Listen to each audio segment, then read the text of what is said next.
The blade entered Kael Veyron's back while the crowd was still chanting his name. For one brief second, he thought the pressure between his ribs was another wound from the dungeon. Then the steel twisted. His legs collapsed. Warm blood filled his mouth. The cheers inside the royal arena died beneath a wave of shocked silence. Kael stared at the black spearhead protruding from his chest. Ancient runes crawled across its surface, drinking his mana, sealing every skill he possessed. Only one weapon in the kingdom could do that: the Saintbreaker lance, the weapon carried by his closest friend. Kael slowly turned his head. Darius Vale stood behind him with both hands wrapped around the shaft. His handsome face was pale, but his eyes were steady, almost relieved. "You should have stayed useful," Darius whispered. Kael's gaze moved beyond him. Princess Seraphine stood near the arena gate in white ceremonial armor. The woman Kael had protected through 12 years of war did not look surprised. She did not scream. She did not order the royal guards to arrest Darius. She merely adjusted the golden ring on her finger. Kael had given her that ring the night she promised to become his wife. Now it carried Darius's family crest. Around them, the royal council watched in silence. The guild masters watched. The priests watched. Every powerful figure Kael had dragged out of burning cities and collapsing dungeons watched him bleed onto the marble. No one moved. The truth arrived without mercy. This was not an assassination. It was an execution. Kael coughed. Blood ran down his chin. "Why?" Seraphine smiled softly. That smile hurt more than the spear. "Because the war is over." She stepped closer, careful not to let his blood touch her boots. "You were magnificent when monsters were breaking through the borders. You were inspiring when the demon armies were marching toward the capital. The people needed a hero who would stand in front of them and die." Her eyes hardened. "But you survived." Darius pulled the lance free. Kael fell forward. His palm struck the blood-stained marble. Pain ripped through his body, but the Saintbreaker's curse was worse. His mana channels were collapsing one after another. The strength that had allowed him to split fortress gates now leaked away with every breath. Darius walked around him and placed a boot against his shoulder. "The common-born hero," he said loudly. "The great savior of humanity. The man who believed killing monsters made him equal to nobles." Laughter spread through the stands. It began with the aristocrats. Then the guild leaders joined them. Then the soldiers Kael had once commanded lowered their heads and pretended not to see. Darius pressed his boot down. Kael's face struck the floor. Our guy had been poisoned before entering the arena. His armor had been replaced with a ceremonial replica. His most trusted officers had been reassigned. Even the healers surrounding the battlefield belonged to Seraphine. Every path had been sealed before he arrived. Kael understood that now. He had won every war they gave him. He had never noticed the one being fought around him. A priest approached with a crystal tablet. "Kael Veyron," the old man announced, "you are accused of conspiring against the crown, stealing forbidden artifacts, commanding unlawful forces, and preparing to seize the throne."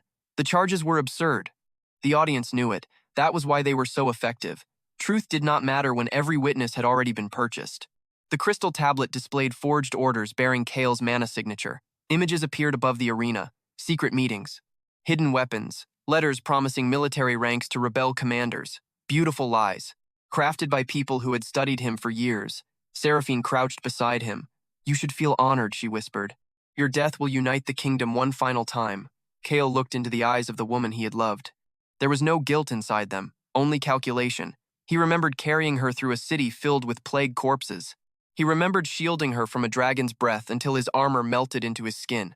He remembered giving her the final healing potion while his own organs were failing. She had cried that night. He had believed those tears. What a waste. Darius seized Kael by the hair and raised his face toward the crowd.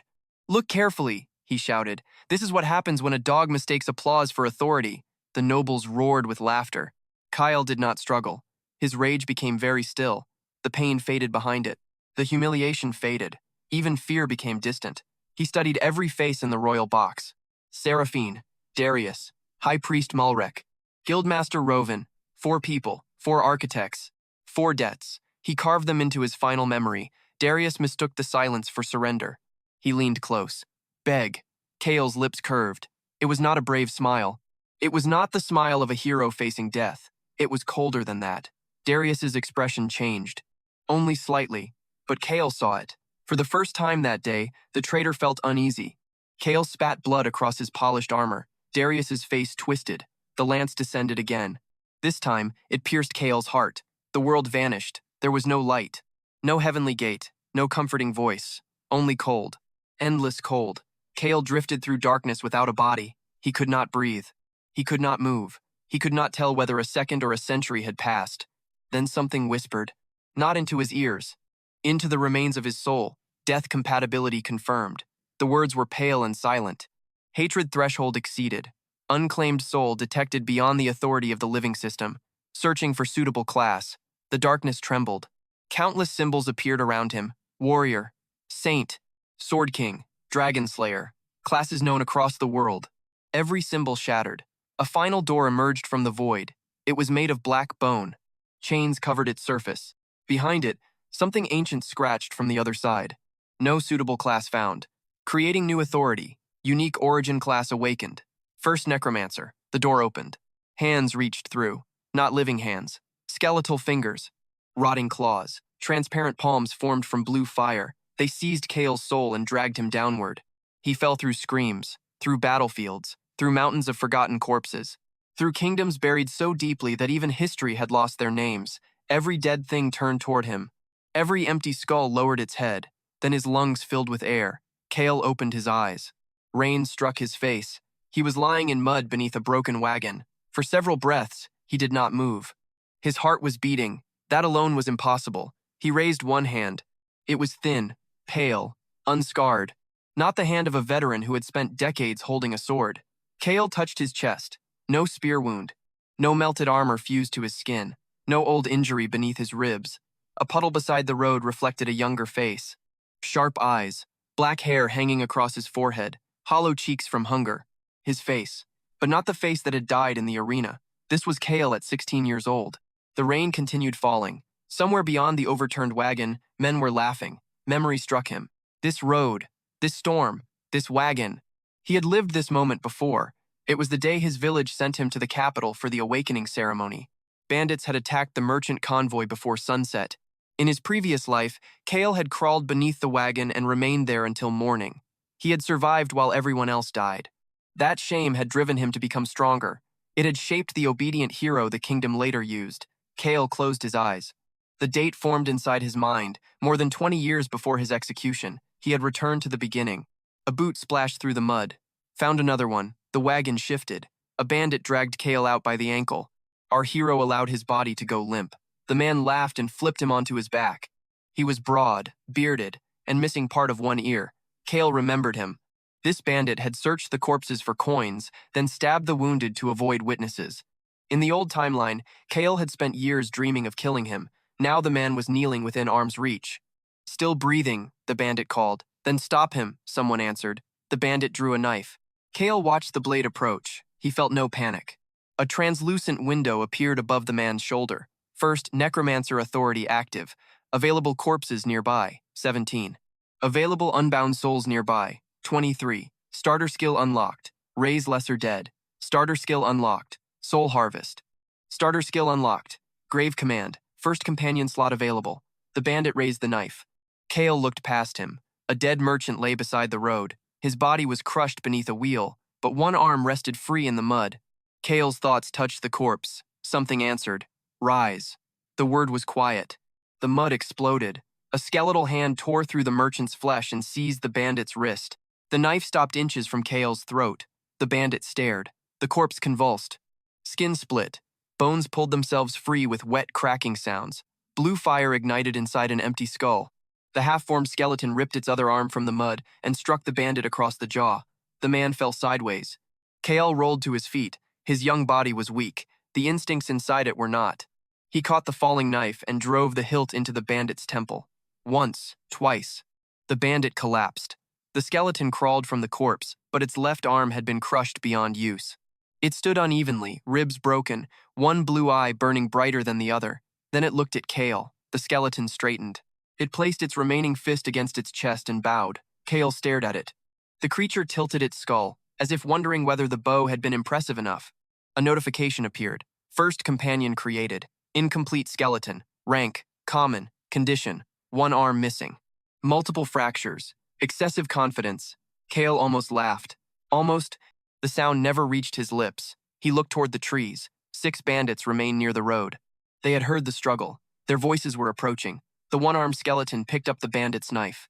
It tested the weapon with a clumsy swing, nearly lost its balance. then recovered and looked at Kael as though nothing embarrassing had happened. Kael's eyes narrowed. "You need a name." The skeleton leaned closer. Grin. Its jaw opened. A permanent smile of exposed teeth. The skeleton nodded with immediate approval, then it extended its hand. Kael looked at the muddy palm. Grin pointed at the dead bandit, then at itself, then spread its fingers in a demanding gesture. It wanted praise. "You restrained one frightened thief." Grin's shoulders dropped. The blue fire in its eyes dimmed dramatically. Kael turned away. "Do it again, and I may reconsider." Grin snapped upright. The flames returned brighter than before. Footsteps closed in. Kael crouched beside the bandit's corpse and pressed 2 fingers against his forehead. Soul harvest. A gray shape tore free from the body. The bandit's soul opened its mouth in a silent scream. Dark threads pulled it into Kael's palm. Cold energy poured through his veins. His weakened muscles tightened. His senses sharpened. Grin's cracked ribs shifted back into place. Soul acquired. Physical strength increased. First companion durability increased. New corpse available. Kael looked at the body. "Rise." The dead bandit shuddered. Its flesh remained intact, but its eyes opened with a dull green glow. It climbed to its feet, neck bent at an unnatural angle. A lesser zombie. Slow.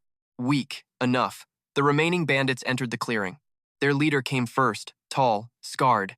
A curved sword resting on one shoulder. His gaze moved from Kael to Grin, then to the dead man standing behind them. What kind of trick is this? Kael remembered the answer he would have given in his previous life. He would have threatened them in the name of the crown. He would have tried to protect the wounded. He would have fought honorably. That boy had died in a royal arena. The person standing in the rain had no interest in honor. Kael lowered his knife. His posture looked uncertain. His shoulders trembled just enough. A frightened survivor. The bandit leader smiled. "There we go. Thought you were brave for a moment." The others spread out. Kael counted their weapons. 2 swords, 1 axe, 3 knives. The archer remained hidden behind the oak tree to the left, exactly where he had hidden in the previous timeline. Kael had not forgotten. He had simply recalculated. The first bandit rushed him. Kael did not move. The man's confidence grew with every step. Then the dead bandit seized his ankle. He fell face first into the mud. Grin leaped forward. The one-armed skeleton drove its knife into the gap beneath the man's jaw. Blue fire flashed. The bandit went still. Grin pulled the blade free and turned toward Kael. It spread its hand again. This time Kael nodded. Acceptable. Grin threw both arms into the air. Then it remembered it only had one. The bandit leader's smile vanished. "What are you?" Kael raised his eyes. Rainwater ran down his face. Behind him, the first dead bandit stood. Then the second. Then the dead merchants began moving beneath the mud. Fingers emerged. Broken bodies crawled. Blue lights awakened across the roadside like stars beneath a black sky. The bandits backed away. Kael stepped forward. They had not seen the royal arena. They had not heard Darius laugh. They had not watched Seraphine smile while his heart was pierced.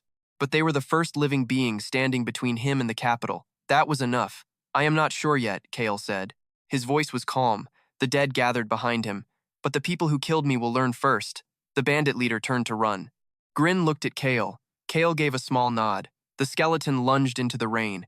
Kael watched it go. No rage distorted his face. No excitement quickened his breath. He was already thinking beyond the bandits, beyond the awakening ceremony. Beyond the guilds, the royal council, and the coming demon war, Seraphine would be a young princess now.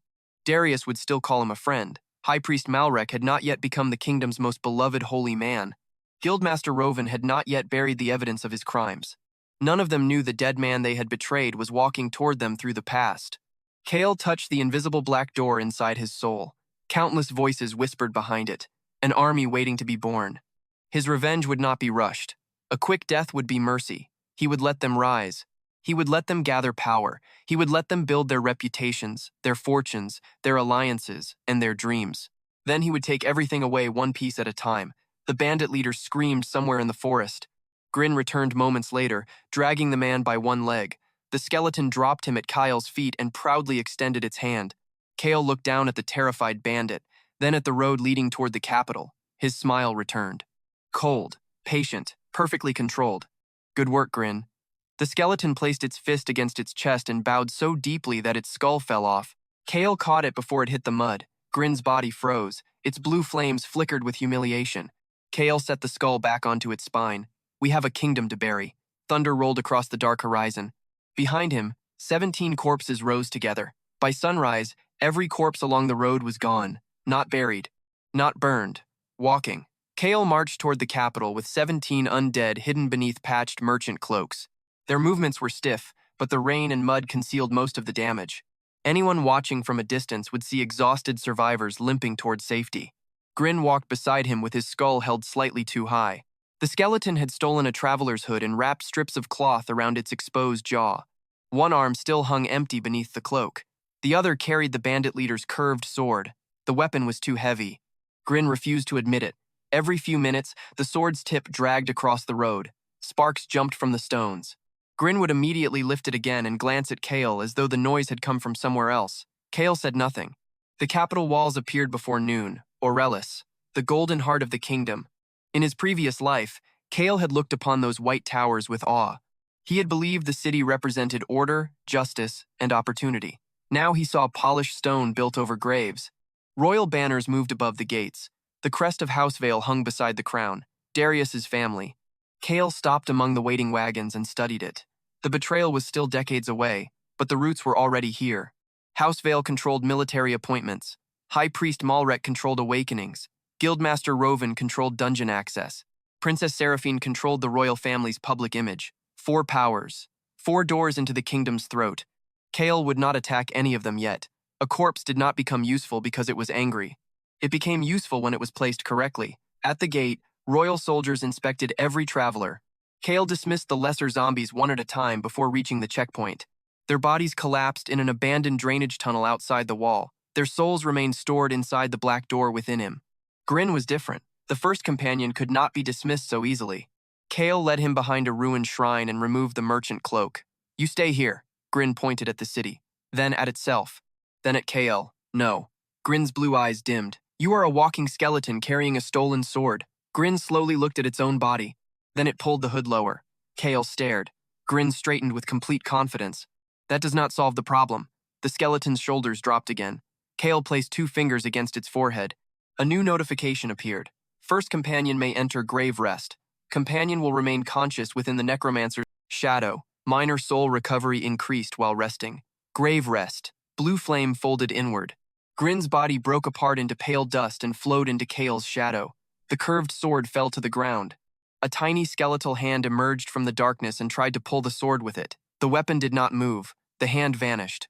Kael picked up the sword and hid it beneath the shrine stones. "You can have it later." A muffled rattling came from his shadow. Complaint noted. Kael passed through the gate alone. The awakening hall stood near the center of the city. Hundreds of young men and women filled the marble courtyard, each carrying letters from villages, noble houses, merchant clans, or military families. Some wore silk, others wore patched clothing. The division between them was obvious before the ceremony even began. Nobles entered through the eastern doors. Commoners waited under the sun. Kael joined the common line. He remembered this day perfectly. He remembered his excitement. He remembered the priest placing a hand over the awakening crystal. He remembered the system announcing his class, swordsman, common rank. Useful, but forgettable. That result had begun his long climb toward becoming the kingdom's hero. This time, the crystal would find something else. Kael reached the front of the line. A junior priest glanced at his muddy clothes and frowned. "Letter." Kael handed him the village seal. The priest barely looked at it. "Fee." Kael already knew the official ceremony was free. He also knew the priests collected bribes from commoners who did not understand the law. In his old life, he had surrendered every copper coin he possessed. Now he looked at the priest's outstretched hand. "I have nothing." "Then perhaps the gods have nothing for you." The priest moved to wave him away. Kael lowered his voice. "The western crystal chamber has a cracked mana conduit beneath the second altar." The priest froze. Kael continued. "If an inspector finds it, someone will ask why repair funds were collected 3 times without any repair taking place." The man's face lost its color. Kael had learned about the fraud years later, after the conduit exploded and killed several students. The priest stared at him. "Who told you that?" Kael smiled faintly. "No one important." A few moments later, he was inside. The awakening chamber smelled of incense and polished metal. High Priest Malrek stood on the raised platform, younger than Kael remembered, but already wearing the expression of a patient saint. White robes, silver hair, kind eyes. Perfect posture. The kingdom adored him. Kael had once adored him too. Malrek had healed wounded children in public. He had blessed soldiers before every campaign. He had spoken about sacrifice while quietly selling divine artifacts to foreign nobles. During Kael's execution, Malrek had read the forged charges with a trembling voice and tears in his eyes. The performance had been magnificent. Their gazes met across the chamber. Malrek smiled. Kael lowered his head like a respectful village boy. Inside his shadow, grin rattled softly. The skeleton sensed his hatred. Next, Malrek said. Kael stepped onto the platform. The awakening crystal was taller than he was, clear as ice, with threads of golden mana moving through its center. Malrek placed one hand against it. State your name. Kael Veyron. And what do you seek from the gods? In his previous life, Kael had answered without hesitation. Strength to protect others. The memory almost amused him. An opportunity, he said. Malrek's smile remained, but his eyes sharpened. Place your hand on the crystal. Kael obeyed. The chamber disappeared. For a breath, he stood before the black bone door again. Chains trembled. The dead whispered. Then the awakening crystal screamed. Cracks spread across its surface. Golden mana turned black. Every candle in the hall went out, priest shouted. Students stumbled backward. Malrek pulled his hand away. A hidden system window appeared before Kael. Origin class detected. Public identification would trigger hostile divine surveillance. First Necromancer authority offers concealment. Select displayed class. Kael understood immediately. His class did not belong to the current system. The churches would not celebrate it. They would dissect him to learn why it existed. He chose the weakest suitable mask. Displayed class selected. Bone collector. Classification. Uncommon support class. Public. Skill estimate. Corpse material harvesting. The crystal stabilized. Black light faded into dull gray. Letters appeared above the platform. Bone collector. Silence filled the hall. Then someone laughed. A noble student near the front covered his mouth. Another did not bother. A corpse scavenger? That is not even a combat class. He threatened the crystal for that? Malrek studied the result. His disappointment was brief, but Kael saw it. A rare reaction from a man who controlled his face better than most kings. The high priest placed a hand on Kael's shoulder. His voice became gentle enough for the audience to hear. Every class has value. Even the humblest gift can serve the kingdom. The students nodded at his wisdom. Kael remembered the same hand pressing the Saintbreaker lance deeper into his chest through a divine command seal. He bowed. Thank you, Your Holiness. Malrek's fingers tightened. You may find employment with the Burial Guild. They often need workers who are comfortable around the dead. Laughter returned. Kael stepped down without reacting. That disappointed them. Cruel people wanted resistance. It made humiliation feel earned. Outside the chamber, a royal clerk waited beside a table covered with recruitment contracts. Combat classes received military offers. Healing classes received temple sponsorships. Crafting classes received guild placements. Kael received a thin piece of gray paper. Corpse Processing Division, the clerk said. Outer District, no housing. Payment after probation. Kael read the contract. Buried beneath the harmless language was a transfer clause. Any unusual corpse materials discovered by the worker would become guild property. Any class evolution would need to be reported. Any skill gained while employed would be registered. Rovin's guild had designed the contract to steal rare discoveries from desperate commoners. Kael looked toward the eastern stairs. Guildmaster Rovin stood there speaking with a group of noble students. He was younger, broader, and had not yet gained the jeweled eye patch he wore in the future. Both eyes were still intact. One of those eyes turned toward Kael. Rovin approached. His smile carried the warmth of a merchant examining cheap livestock. Bone collector. Kael bowed slightly. Guildmaster. You know me? Everyone knows the man who manages the kingdom's dungeons. Flattery. Simple. Effective. Rovin's chest rose. You may have awakened a modest class, but modest tools can still produce profit. Sign the contract. Work hard. Perhaps you will earn a permanent place. Kael lowered his gaze to the paper. He already knew what Rovin wanted. 3 days after the awakening ceremony, a sealed crypt would be discovered beneath the outer burial grounds. In the old timeline, the Corpse Processing Division found it. The workers opened the crypt. Every one of them died. Rovin claimed the ancient remains inside and used them to create a fortune. Among those remains rested the finger bone of the first lich, a relic from an age erased by the church. Kael's new class reacted to the memory alone. The black door inside him shuddered. Rovin thought he was offering a chain. Kael saw a key. He signed. The guildmaster smiled. Wise choice. Kael folded the contract. I only hope I can repay your generosity. You will. Rovin walked away laughing. Our hero watched him return to the nobles. The first cup of poison had been offered. Kael had accepted it with both hands. Now he needed to make certain Rovin drank from the same cup.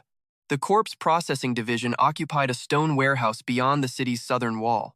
Rotting wagons arrived every evening carrying dungeon beasts, unidentified bodies, and remains recovered from battlefields. The workers hated the smell. Kael welcomed it. Death saturated the building. Not clean death, not sacred death, abandoned death. Souls clung to bones, teeth, claws, and scraps of armor. The current system ignored most of them. The first necromancer did not. Kael worked quietly during daylight. He separated monster cores, cataloged bone density, removed cursed tissue. He made deliberate mistakes at first, small ones, enough to appear inexperienced. Supervisor Harl beat him across the shoulders with a wooden rod. You village rats think awakening makes you special. Kael lowered his head. Harl struck him again. The other workers looked away. Inside Kael's shadow, Grin shook with fury. Not yet, Kael whispered. That night, after the warehouse emptied, Kael locked the doors. He drew a circle beneath the sorting floor using ash, monster blood, and powdered bone. Then he opened Grave Rest. Grin climbed from the shadow and immediately looked toward the door Harl had used. Kael caught the skeleton by the spine. No. Grin pointed after the supervisor. No. Grin mimed striking someone with a rod. No. The skeleton folded its arm across its ribs and turned away. Kael placed the curved sword before it. Grin slowly looked back. The sulking ended. It seized the weapon and raised it overhead. The blade pulled its entire body sideways. Kael released one of the stored souls from the black door. Soul harvest. Gray fire poured into Grin. Cracks along its ribs sealed. Its spine thickened. The bones around its right shoulder became denser. The empty left socket began to glow. First companion growth detected. Required souls for partial restoration. 9. Kael had collected 23 souls on the road. He fed Grin 8 more. The warehouse trembled. Bone fragments rose from the sorting tables. Small pieces flew through the air and locked together around the empty shoulder. Finger bones, a wrist, 2 forearm bones, an upper arm. The new limb formed from the remains of several different creatures, slightly longer than the original and covered in dark lines. Grin stared at it. It flexed every finger. Then both arms shot into the air. The curved sword slipped from its grip and crashed through a table. Grin froze. Kael looked at the broken wood. The skeleton slowly pointed toward a nearby corpse, blaming the dead. Your first complete arm, and you have already used it to destroy guild property. Grin lowered its skull. Kael handed it the sword again. Try with both hands. This time the stance held. Grin swung. The blade cut cleanly through a suspended boar carcass. The skeleton turned and extended both hands toward Kael. Double praise. Better, Grin nodded proudly. Kael began his own work. Every night he absorbed the souls hidden inside discarded remains. During the day, he marked valuable bodies as contaminated and sent them to the furnace room. The furnace workers never noticed that Kael replaced rare bones with ordinary fragments coated in matching ash. That was the camouflage. He did not merely steal from Roven. He preserved weight, texture, mana residue, even the smell. A decoy had to survive casual inspection. By the end of the first week, Kael had harvested more than 100 minor souls. His strength doubled. His perception sharpened until he could hear rats moving behind stone walls. Grin's bones darkened from white to gray. The skeleton learned to fight with the curved sword without losing balance. By the end of the second week, Kael cleared 3 abandoned burial pits beneath the warehouse. He raised laborers from old bones and ordered them to dig hidden tunnels during the night. By the end of the third week, his underground chamber held 40 lesser skeletons, 12 zombies, and 6 ghost wisps. None appeared on the guild registry. None consumed food. None demanded wages. The empire beneath Roven's warehouse grew while the guildmaster congratulated himself for exploiting a useless commoner. Kael reached level 11, then level 14, then level 18. He placed every public stat increase into harmless support attributes. The hidden authority stored the real growth separately. Soul reserve threshold reached. New skill unlocked. Bone thread, thin gray. Strands appeared around Kael's fingers. He tested them on a dead rat. The threads entered the skeleton and moved each bone independently. A puppet. Simple, precise, potentially devastating. Grin watched with intense interest. It tried to copy Kael by tying ordinary string around another rat. The knot trapped its own fingers. Kael freed it without comment. On the 24th night, Supervisor Harl entered the warehouse unexpectedly. He found Kael standing beside a pile of black bones. His eyes widened. What are those? Kael allowed fear to enter his face. Contaminated remains. Harl stepped closer. Greed replaced suspicion. The bones gave off a faint purple glow. Kael had created that glow by coating ordinary skeleton fragments in diluted curse resin. The material looked rare, valuable. Exactly like the relic residue Roven expected to find near the sealed crypt. Harl reached for one. Kael caught his wrist. Do not touch it. The supervisor's expression darkened. You think you can command me? The contamination may react to living mana. That made Harl want it more. Kael released him. Harl took the bone. Nothing happened. The supervisor grinned. You were planning to hide this from the guild. Kael shook his head quickly. I was preparing a report. Of course. Harl gathered every fragment into a sack. Do not mention this. I will report it personally. Kael stepped back. Weak. Cornered. Obedient. Harl left before midnight. The bait was moving. Inside the guild tower, he would show the false relic residue to Rovan. Rovan would recognize signs connected to the sealed crypt. He would accelerate the excavation. He would invest men, money, and enchanted tools. Most importantly, he would order the crypt opened without temple supervision, just as Kael intended. Grin emerged from the shadows and pointed toward the door. Then it drew one finger across its throat. Not yet. The skeleton pointed at the missing sack. Kael opened his hand. A single black fragment rested on his palm. Unlike Harl's collection, this piece was real. It had come from the wall beneath the burial ground. The fragment pulsed against Kael's skin. The first lich's finger bone was close. But that was not the only thing inside the crypt. Kael remembered the workers dying when the seal broke. He remembered the official report claiming poisonous gas had killed them. That report had been another lie. The victims had not been poisoned. Their souls had vanished. Something inside the crypt had eaten them. In the old timeline, Rovan had opened the chamber and survived because common laborers entered first. This time, Kael had changed the arrangement. He had coated the false bones with bone thread. Invisible strands now connected every fragment in Harl's sack to the black door inside Kael. When Rovan poured mana into the decoy, the threads would drink it. Slowly, quietly. The guildmaster would believe he was awakening an ancient relic. In truth, he would be feeding Kael's hidden army. Grin stared at the fragment. Its blue flames narrowed. It understood. The skeleton extended both hands. Kael looked at it. What now? Grin pointed at the fragment, pointed toward the city, then mimed an explosion with both arms. Kael's mouth curved. Eventually, far above them, bells rang from the guild tower. 1, 2, 3. An emergency excavation order. Rovan had taken the bait. Kael closed his fingers around the real fragment. The trap was disguised. The enemy was greedy. The crypt was waiting. And beneath the city, 40 skeletons raised their heads at the same time. The first scream came from beneath the burial ground before dawn. It did not sound human. It began as a low vibration beneath the city streets. Windows rattled. Horses kicked through stable doors. Every corpse inside the processing warehouse turned its head toward the southern wall. Then the earth split. A pillar of black mist erupted from the guild excavation site. The emergency bells began ringing. Kael stood alone in the underground chamber while dust drifted from the ceiling. 40 skeleton laborers waited around him. Grin rested one hand on the hilt of its curved sword. A gray thread appeared between Kael's fingers. Bone thread. It stretched through stone, streets, and foundations, connecting him to the false relic fragments inside Guildmaster Rovan's possession. The threads were trembling. Something had touched them from the other side. Something hungry. Kael closed his eyes. In his former life, the sealed crypt had opened near sunset. The first workers had died several hours later. Rovan had entered only after temple priests weakened the curse. That was not happening now. The seal had broken before sunrise. The entity inside had awakened immediately. Kael opened his eyes. His expression did not change, but his plan did. He had expected greed to accelerate Rovan's excavation by a few days. Instead, the false relic residue had interacted with the original seal. The crypt had mistaken the bone thread for a necromantic command. Someone had designed the chamber to respond to his class. That had never happened in the old timeline, because the first necromancer had never existed. Our presence changed the seal, Kael said. Grin tilted its skull. Kael pulled the black fragment from his coat and studied the lines moving across its surface. The future I remember is already becoming unreliable. He crushed the fragment in his hand. Black dust fell between his fingers. Good. Grin leaned closer. Kael turned toward the tunnel leading outside. A predictable enemy can be defeated with memory. An altered world requires preparation. He raised one hand. Every skeleton in the chamber stood. New priority. We do not recover the relic first. Grin looked offended. We keep the city alive long enough to learn what is inside. The skeleton considered this. Then it nodded with grave importance, as though the decision had been its own. Kael opened the black door within his soul. Grave command. Invisible pressure spread through the chamber. 40 skeletons divided into 4 groups without a word.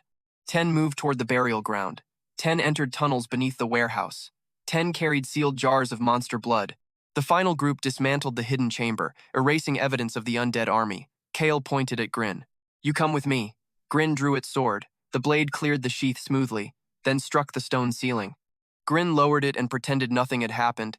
They entered the city through an abandoned drainage passage. Chaos had already swallowed the southern district. Guild workers ran through the streets covered in ash. Some carried wounded men. Others abandoned their armor and pushed civilians aside. Black fog rolled from the burial grounds.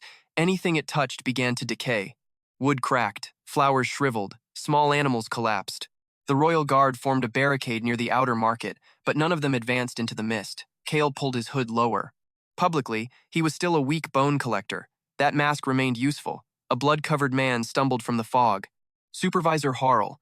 One side of his face had turned gray. Black veins crawled down his neck. He saw Kael and froze. "You." Kael stopped. Harl rushed toward him and grabbed his coat. "What did you give me?" "Contaminated bones. You knew. I warned you not to touch them." Harl's grip tightened. Behind his fear, anger gathered. Men like him could accept disaster. They could not accept responsibility. "You set me up." Kael looked toward the mist. "Where is Guildmaster Roven?" Harl glanced behind him. That was enough. Roven was still inside. Kael removed Harl's hand from his coat. "Tell the guards the crypt contains a soul-feeding entity. Divine magic will make it stronger." Harl stared. "How could you know that?" Kael stepped past him. "Because your guild has already fed it." A roar shook the district. Something massive moved inside the fog. Stone walls collapsed. The royal guards broke formation. A creature emerged from the burial ground on 6 skeletal legs. Its body had been built from dozens of corpses fused together. Human rib cages formed its torso. Beast skulls covered its shoulders. At its center hung a dark crystal shaped like a heart. Green fire burned beneath every layer of bone. A guild captain raised his sword. "Attack!" Priests released golden spears. The divine magic struck the creature. The dark heart pulsed. Every golden spear turned black. The monster grew. New bones tore from the burial ground and joined its body. Kael watched in silence. Unknown undead construct detected. Temporary designation: Ossuary Devourer. Threat level exceeds current. Public rank: Core function: absorbs external mana and converts it into bone mass. Secondary function: consumes unprotected souls. The creature charged. Royal guards flew through the air. Armor folded. Weapons shattered. A priest tried to run. Black mist entered his mouth. His body collapsed while a pale soul was dragged from his chest and swallowed by the devourer's heart. The crowd screamed. Kael remained still. The enemy attacked first. That was useful. He watched the creature's front legs strike in alternating patterns. Left. Right. Pause. Both rear limbs anchored before every forward charge. The heart opened its protective ribs whenever it absorbed magic. The creature relied on mana detection. It ignored objects without living energy. Kael stepped into the street. A royal guard caught his shoulder. "Get back, corpse rat." Kael allowed himself to be shoved. The devourer's head turned. Its many skulls clicked toward him. It sensed the necromantic authority beneath his concealment. A bone spike shot across the street. Kael twisted aside at the last instant. The spike tore through his sleeve and cut his upper arm. The guard who had pushed him laughed nervously. "You almost died." Kael looked at the shallow wound. The devourer attacked again. He moved one step to the left. The spike missed his throat. Another came from below. He jumped backward. The ground exploded. People watching from the barricade saw a frightened support class worker barely surviving. The monster saw something different. A rival command source. It focused entirely on Kael. Good. Kael retreated toward the abandoned market. The devourer followed. Its massive body crushed carts, statues, and empty stalls. It attacked again and again. Kael never countered. He watched. The left rear leg dragged slightly. The dark heart pulsed twice before releasing black mist. The skull mounted above the right shoulder controlled balance. The creature's mana awareness weakened whenever it consumed a soul.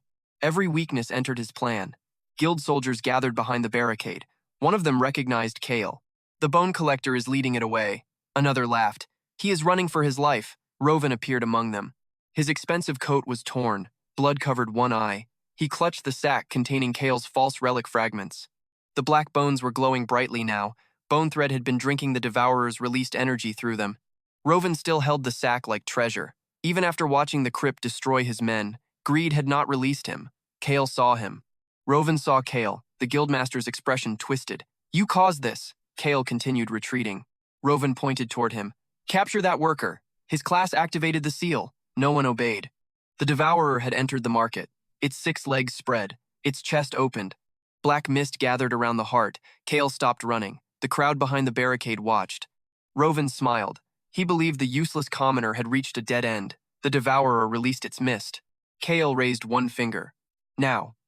The ground beneath the market erupted. 10 skeletons climbed from hidden drainage channels. Then 10 more, then another 10. Bones rattled across stone. Cracked skulls rose through curtains of dust. Blue fire ignited in empty eyes. The royal guard stopped breathing. Rovin's smile disappeared. Grin emerged last. It stepped from Kael's shadow with both hands on the curved sword. The skeleton rolled its shoulders, looked toward the watching crowd, and adjusted its hood as though preparing for applause. The devourer roared. Kael's undead army moved. Skeletons without mana signatures rushed beneath the black mist. The devourer's detection failed. Its front legs struck empty ground. Kael divided his forces. One group wrapped chains around the dragging rear limb. Another climbed the creature's back. A third attacked the right shoulder skull. The monster twisted. Its balance shifted, exactly as Kael expected. Bone aura. A pale circle spread beneath his feet. Every skeleton inside it moved faster. The devourer slowed. Bone aura active. Enemy physical output reduced by 12%. Allied undead coordination increased. The reduction was small. The effect was not. The creature's attack rhythm broke. Left. Pause. Right. Longer pause. Kael moved into range. Rovin shouted from behind the barricade. "What are you doing?" "Kill it." Kael ignored him. The devourer raised both front limbs. The move exposed its dark heart. Kael extended his fingers. Bone thread. Gray strands shot from his hand. They attached to the skeletons climbing the monster. Then the threads branched. 1 became 10. 10 became 50. Every bone under Kael's control turned into a separate joint within a single moving formation. The skeletons stopped fighting as individuals. They became a web, arms locked around legs. Spines became chains, rib cages hooked beneath armor plates. The undead army pulled in perfect unison. The devourer crashed onto one side. Stone shattered. The crowd fell silent. Kael felt the strain immediately. Blood ran from his fingertips. Controlling so many bodies through bone thread exceeded his current limit. The skill trembled. He released half the connections before they tore his soul. A test. A successful one. At greater strength, the same command could control an army across an entire battlefield, or invade an enemy's undead formation. Kael stored that possibility for later. The devourer tore itself free. It crushed 6 skeletons beneath one leg. Blue flames scattered. Grin stared at the broken bodies. Its eye fire narrowed. The companion charged. "Wait," Kael ordered. Grin stopped instantly. The monster opened its chest again. The dark heart began absorbing mana from the surrounding district. Priests lost their blessings. Enchanted weapons dimmed. Rovin's sack pulled toward the creature. He held it tighter. No. The false relic fragments dragged him across the ground. The trap had connected him to the devourer. He had spent days pouring guild mana into the bones. Now the creature followed that mana back to him. Kael watched Rovin struggle. The bait looked convincing because it contained real crypt dust, copied mana residue, and a thread of authentic necromantic authority. The guildmaster had never questioned it. He had built the excavation around it. He had fed it. He had carried it into the disaster. The devourer's heart opened wider. Rovin screamed. "Help me!" Kael could have let him die. That would have been easy. Too easy. Rovin had not yet built the guild empire that would later crush thousands of commoners. He had not yet betrayed Kael. His debt was unfinished. Kael cut the bone thread linking the sack to the monster. The false fragments shattered. Rovin fell backward. He stared at Kael in disbelief. "You saved me." Kael's expression remained empty. "No." The devourer released a wave of force. Kael's skeletons scattered. Grin slid across the street, sword grinding against stone. The creature rose. Its heart was now fully exposed. Kael's earlier observation returned. Whenever the devourer consumed a soul, its mana awareness weakened. He turned toward the shattered skeletons. 6 blue soul flames floated above them. Grave command. Kael drew those flames into his palm. The devourer reacted. Its heart reached for them. Kael let the souls go. The monster swallowed all 6. Its green fire surged. Its head movements became erratic. For one brief breath, it could not sense living mana. Kael pointed toward the dragging rear leg. "Grin." The skeleton companion sprang forward. The devourer did not see it. Grin slid beneath the massive body and drove the curved sword into the damaged joint. The blade struck bone, cracked. Stopped. Grin pulled again. Nothing. The monster's awareness began returning. Grin looked toward Kael. Kael gave one command. "Twist." Grin planted both feet against the creature's leg and rotated the sword. The curved blade acted like a hook. The joint exploded. The devourer collapsed. Its chest struck the ground. The dark heart rolled within reach. Grin climbed onto the broken rib cage. The companion raised its sword with both hands. The weapon began to glow. Dark lines from Grin's restored arm spread across the blade. A notification flashed before Kael. First companion has developed an incomplete resonance with enemy core. Evolution condition. Partially satisfied. New trait forming. Core severance. Not complete. Not stable, but foreshadowed. Grin brought the sword down. The first strike cracked the heart. The second split its outer shell. The third cut through the center. The ossuary devourer froze. Every skull across its body opened in a silent scream. Then the creature collapsed into thousands of lifeless bones. Grin stood on the remains. It raised the sword. The watching guards stared. Grin turned toward Kael and extended both hands. Kael nodded once. Excellent. Grin placed both fists against its ribs and bowed. The crowd erupted. Some shouted in relief. Others shouted in fear. Rovan did neither. He looked at Kael as though seeing him for the first time. Kael stepped onto the mountain of bones and placed his palm against the shattered heart. Soul harvest. The world darkened.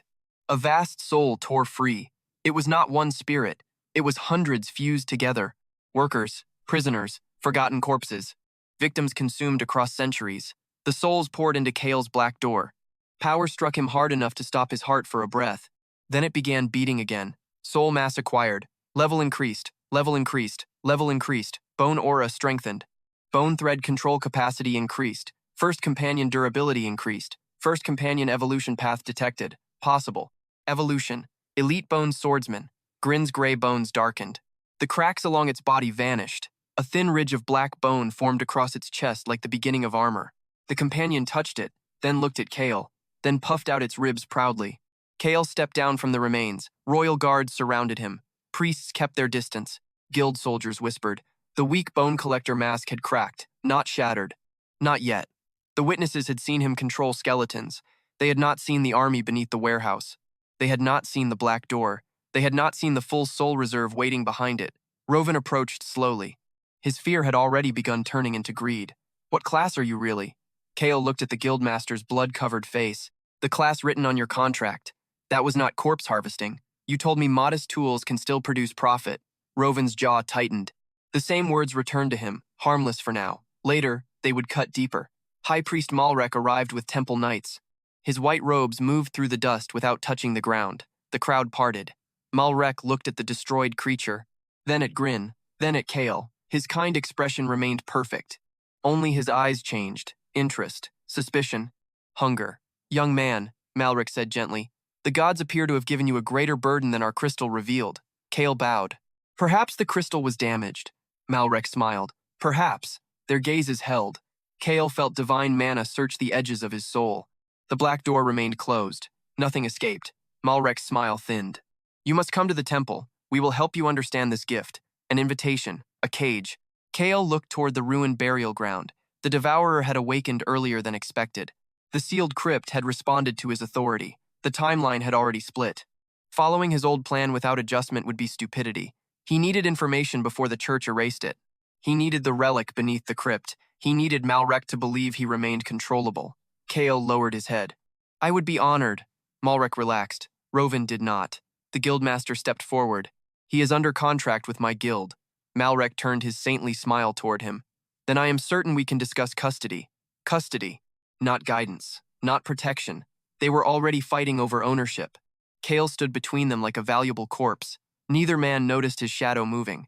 Grin quietly sank into grave rest. Before disappearing, the skeleton reached into the rubble and stole a fragment of the devourer's heart. It showed the piece to Kael, then hid it inside the shadow. Kael's mouth almost curved. Grin was learning. Beneath the broken crypt, something knocked against a sealed stone door. Once, twice, 3 times. Kael heard it. No one else reacted. The devourer had not been the thing buried deepest inside. It had been the guard. Kael looked toward the darkness below. His memories offered no answer. The future ahead no longer belonged to the life he had lived. That did not frighten him. It merely meant his enemies could no longer rely on the same future either. He turned back toward Malrek and Rovan. One wanted to dissect his class. The other wanted to own it. Kael smiled with the quiet obedience of a commoner surrounded by powerful men. Inside his shadow, Grin held the stolen heart fragment. Beneath the city, the sealed door knocked again. And far away in the royal palace, a young Princess Seraphine heard the first rumor about a bone collector who commanded the dead. The temple gave Kael a white room with no windows. They called it a guest chamber. The lock was outside. Silver prayers had been carved across the walls. Each symbol suppressed curses, spirits, and unauthorized mana. A bell hung above the door. If Kael touched the protective formation, every priest in the eastern wing would know. High Priest Malrek believed subtlety made captivity polite. Kael sat on the narrow bed and examined the room without moving his head. 3 observation crystals hid behind the wall panels. A priest stood outside the door. Another waited beneath the floor inside a maintenance passage. The bowl of water on the table contained diluted holy poison. It would not kill him. It would weaken any necromantic creature trying to hide inside his body. Inside Kael's shadow, Grin held the stolen heart fragment against its ribs. The skeleton looked upward. Its jaw slowly opened. Kael placed one finger against his lips. Grin nodded. Then it pointed toward the poisoned water and mimed, pouring it over an imaginary priest. Kael shook his head. Grin looked disappointed. A soft knock came from the door. Malrek entered without waiting for permission. He carried a wooden tray covered with bread, fruit, and steaming soup. Behind him walked 2 smiling attendants in white robes. "Forgive the precautions," Malrek said. "The city is frightened. Fear often makes good people behave poorly." Kael rose and bowed. "You protected me from that fear." The high priest's eyes warmed. He liked gratitude, especially when it came from someone trapped beneath his roof. Malrek set the tray on the table. "You performed something remarkable at the burial ground. I used the corpses that were available. You commanded them. My class allows simple movement. A bone collector does not create soldiers." Kael lowered his eyes. The awakening crystal may have recorded an incomplete result. Malrek walked around him. "Do you hear voices?" "Sometimes." "Do the dead speak to you?" "Only fragments." "Have you seen a door?" Kael's expression did not change. Inside his shadow, Grin stopped moving. Malrek watched him carefully. "A door?" Kael repeated. Some rare classes describe their awakening through symbolic spaces. Gates, thrones, oceans, graves. Kael allowed confusion to enter his face. "I saw darkness." That answer was true, not complete. Truth was more convincing when surrounded by absence. Malrek placed one hand against Kael's forehead. Divine mana entered him. It moved through his nerves like heated wire. The black door within his soul remained sealed. Behind it, hundreds of dead voices fell silent. Grin lowered itself into the deepest part of the shadow. Malrek searched. He found the public bone collector class. He found modest strength. He found exhaustion. Nothing else. The high priest withdrew his hand. A thin line of sweat appeared beneath his hair. "Interesting." Kael swayed slightly. Malrek caught his shoulder. "Rest. Your gift is unstable. The temple will teach you control." "Will I be allowed to return to work?" Malrek smiled. "You are thinking about guild wages after saving a district?" "I owe Guildmaster Roven." The smile sharpened. "A contract signed by a frightened child is not sacred." Kael almost admired the hypocrisy. Malrek had spent years preaching that every oath was witnessed by the gods. Now a legal agreement became meaningless because it interfered with his ownership. "I do not wish to cause conflict," Kael said. "You will not." Malrek turned toward the attendants. "Bring the evaluation instruments." The women left. Kael counted their footsteps. When the sound disappeared, he spoke quietly. The creature beneath the burial ground was guarding something. Malrek stopped. Kael watched the greed awaken behind his saintly eyes. "What makes you believe that?" "It turned away from the deepest chamber whenever the seal weakened. It protected the lower passage even while attacking us." Malrek moved closer. "Did you sense another undead presence?" "I sensed authority." That word landed exactly where Kael intended. Malrek's breathing changed. Not enough for an ordinary person to notice. Enough for Kael. The high priest wanted the crypt. Roven wanted it too. Their conflict would widen. Kael merely needed to stand between them and appear useful. "There may be an artifact below," he continued. "Something capable of commanding the creature." Malrek looked toward the wall, already calculating. Temple law gave the church control over divine relics. Guild law gave Roven control over materials found within a registered excavation. Necromantic artifacts belonged to neither category. Both men would claim them. Neither would cooperate. Malrek squeezed Kael's shoulder. "You did well telling me." Kael lowered his head. "I belong to the temple's protection now." The words pleased him. That was why he did not hear the mockery inside them. By sunset, Malrek moved Kael from the locked chamber to a private training annex. The new room had windows. The locks remained. Priests tested his mana. They placed dead insects before him, then rats, then the body of a condemned criminal. Kael showed them the weakest version of Ray's lesser dead. The corpse opened its eyes, lifted one hand, collapsed. The observers recorded every detail. Kael pretended to strain. He allowed blood to run from his nose. Malrek looked disappointed again.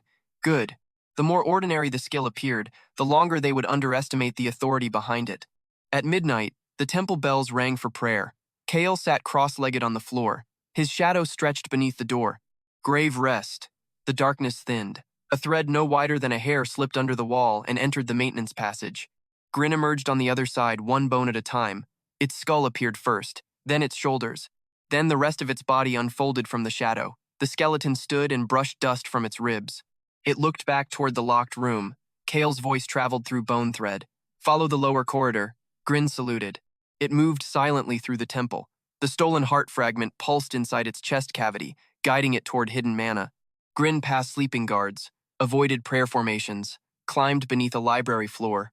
The temple had trained generations of assassins, inquisitors, and divine mages. None expected an undead spy to crawl through their drainage system while wearing no flesh to trigger living detection wards. Grin reached the archive beneath Malrek's private chapel. Shelves filled the chamber, sealed reports, forbidden class records, artifact inventories. Grin looked around, then placed both hands on its hips. The skeleton could not read. Kael had anticipated that. Third shelf from the left. Grin counted. It lost track halfway through, started again, reached the correct shelf. Black box, silver clasp. Grin found it. The box was locked. The skeleton raised its sword. No. Grin lowered the blade. Use the heart fragment. It removed the shard from its ribs and pressed it against the clasp. Black energy flowed across the silver. The lock opened. Inside rested several documents bearing the symbol Kael had seen on the crypt fragment. Grin unfolded the first report. Kael saw through its blue flame.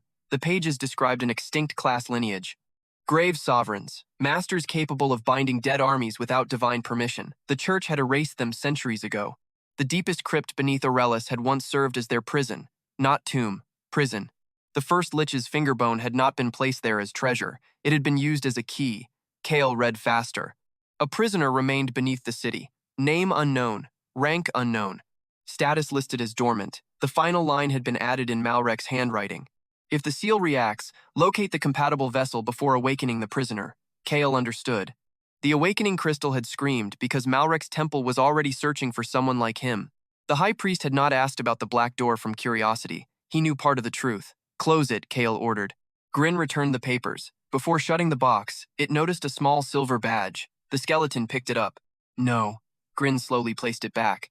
Then it found a polished golden letter opener shaped like a sword. It held the tiny weapon beside its curved blade. No. Grin returned that too. Its shoulders sagged. You are stealing knowledge, not decorations. Grin pointed at the heart fragment. That had been stolen. Kael paused. That was strategically necessary. Grin pointed at the golden letter opener. Kael felt the skeleton's smugness through their bond. Take it. Grin placed the miniature sword proudly inside its ribs, then it left the archive. Before dawn, Kael escaped the annex without technically escaping. He summoned a lesser corpse from the temple's burial cellar, wrapped it in his clothing, and placed it beneath the blankets. Bone thread controlled its breathing, small movements, a believable sleeping shape. Kael dissolved into grave passage through Grin's shadow and emerged outside the southern wall. The skill lasted only a moment. The mana cost nearly emptied his reserve. But it worked. A new tool. Tested quietly. Useful later. Kael returned to the corpse warehouse before sunrise. The hidden tunnels had expanded during his absence. His skeleton laborers had carved chambers beneath 3 abandoned buildings. Zombies hauled stone. Ghost wisps drifted through cracks, mapping foundations and listening to conversations above. The underground kingdom no longer resembled a shelter. It resembled the beginning of a fortress. Kael established separate halls. A bone foundry, a soul reservoir, a training chamber, a hidden infirmary for living allies, a sealed vault for cursed materials. He placed undead workers beneath every major road entering the southern district, not as soldiers, not yet. As infrastructure, they repaired tunnels, moved supplies, tracked patrols, counted guild wagons. Within 1 month, Kael controlled the movement of nearly every corpse, monster, carcass, and discarded artifact entering the capital. Publicly, he remained a missing temple guest. Privately, the temple insisted he was recovering in isolation. Malrek concealed the disappearance to protect his reputation. Rovan concealed it because he wanted to find Kael first. Their silence gave him freedom. Kael recruited his first living ally from the execution yard. Her name was Mira Solon, a young alchemist sentenced for stealing medicine from a noble warehouse. In the previous timeline, she had died before becoming famous. Years later, another alchemist discovered her abandoned formulas and used them to create battlefield restoration potions. Kael reached her cell through an old corpse tunnel. Mira pressed herself against the wall when his shadow entered. Grin climbed out first. The skeleton wore its hood and carried the curved sword across its back. Mira stared. Grin offered a polite bow. Its skull slipped slightly. It caught the jaw with one hand and corrected it. Kael emerged behind it. I can remove you from this prison. Mira's eyes narrowed. What do you want? Your knowledge. I stole medicine because children were dying. I know. You expect loyalty because you save. Me? No. Kael placed a bag of rare herbs on the floor. I expect results because I will provide materials no guild would ever give you. Mira opened the bag. Her suspicion cracked. Inside rested ingredients worth more than the noble warehouse she had robbed. Where did you get these? From people who failed to understand their value. She looked at Grin. The skeleton pointed proudly at itself. It had carried the bag. Mira hesitated, then nodded. I will work for you until the debt is paid. Kael opened the cell. There is no debt. That frightened her more than any demand could have. Good. Fear kept intelligent people observant. Mira became the first living resident of the underground fortress. She created preservation fluid for undead tissue, developed resin that strengthened skeleton joints, produced soul-safe containers from monster glass. Within weeks, Kael's army grew beyond 100 skeletons, several dozen zombies, 12 ghost scouts, and 3 elite corpse beasts built from dungeon remains. He did not raise everything he found. Quantity without command became noise. Every minion received a function. Labor, scouting, defense, transport, assassination. Grin trained the combat skeletons. It took the role seriously, too seriously. The companion walked between rows with both hands behind its back, striking poor stances with the flat of its sword. When one skeleton lost an arm during practice, Grin stared at it for several breaths, then patted its shoulder with visible sympathy. Kael watched from the upper platform. You spent several days with one arm. Grin turned. It pointed at the recruit, then at itself, then placed a hand over its ribs. Shared suffering. Mira laughed. Grin immediately looked toward her and extended both hands. She applauded. The skeleton straightened proudly. Kael opened the soul reservoir. Energy flowed through the chamber. The stolen heart fragment floated above Grin's chest. Its dark lines spread across the skeleton's body. The ridge of bone armor thickened. Plates formed over its shoulders. Its curved sword absorbed the remaining core energy and changed shape. The blade lengthened. Black edges grew from pale steel. A skull-shaped guard locked around the hilt. Grin dropped to one knee. Blue fire erupted around it. First companion evolution available. Common incomplete skeleton has met all requirements. Evolving into elite bone swordsman. The fortress shook. Every lesser skeleton bowed. Grin's bones became dark silver. A complete breastplate formed across its ribs. Bone armor covered its arms and legs without restricting movement. The blue fire in its eyes condensed into sharp points. Its presence changed. No longer fragile. No longer ordinary. The new Grin stood, raised its awakened sword, then looked down at itself. It turned left, turned right, admired the armor from every possible angle. Finally, it extended both hands toward Kael. Kael allowed a small nod. You earned it. Grin placed one fist over its chest. The other wiped an imaginary tear from beneath its eye socket. Mira applauded again. Above them, the enemy continued feeding the trap. Rovan had moved the remaining false relic fragments into a private laboratory beneath the guild tower. He surrounded them with mana crystals, hired researchers, purchased monster cores, diverted dungeon profits. Every night, his people poured more energy into the decoy.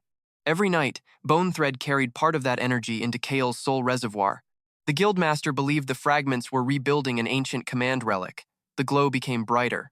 The readings became more powerful. His investment appeared successful. One researcher noticed the problem. The mana is not remaining inside the fragments, she said.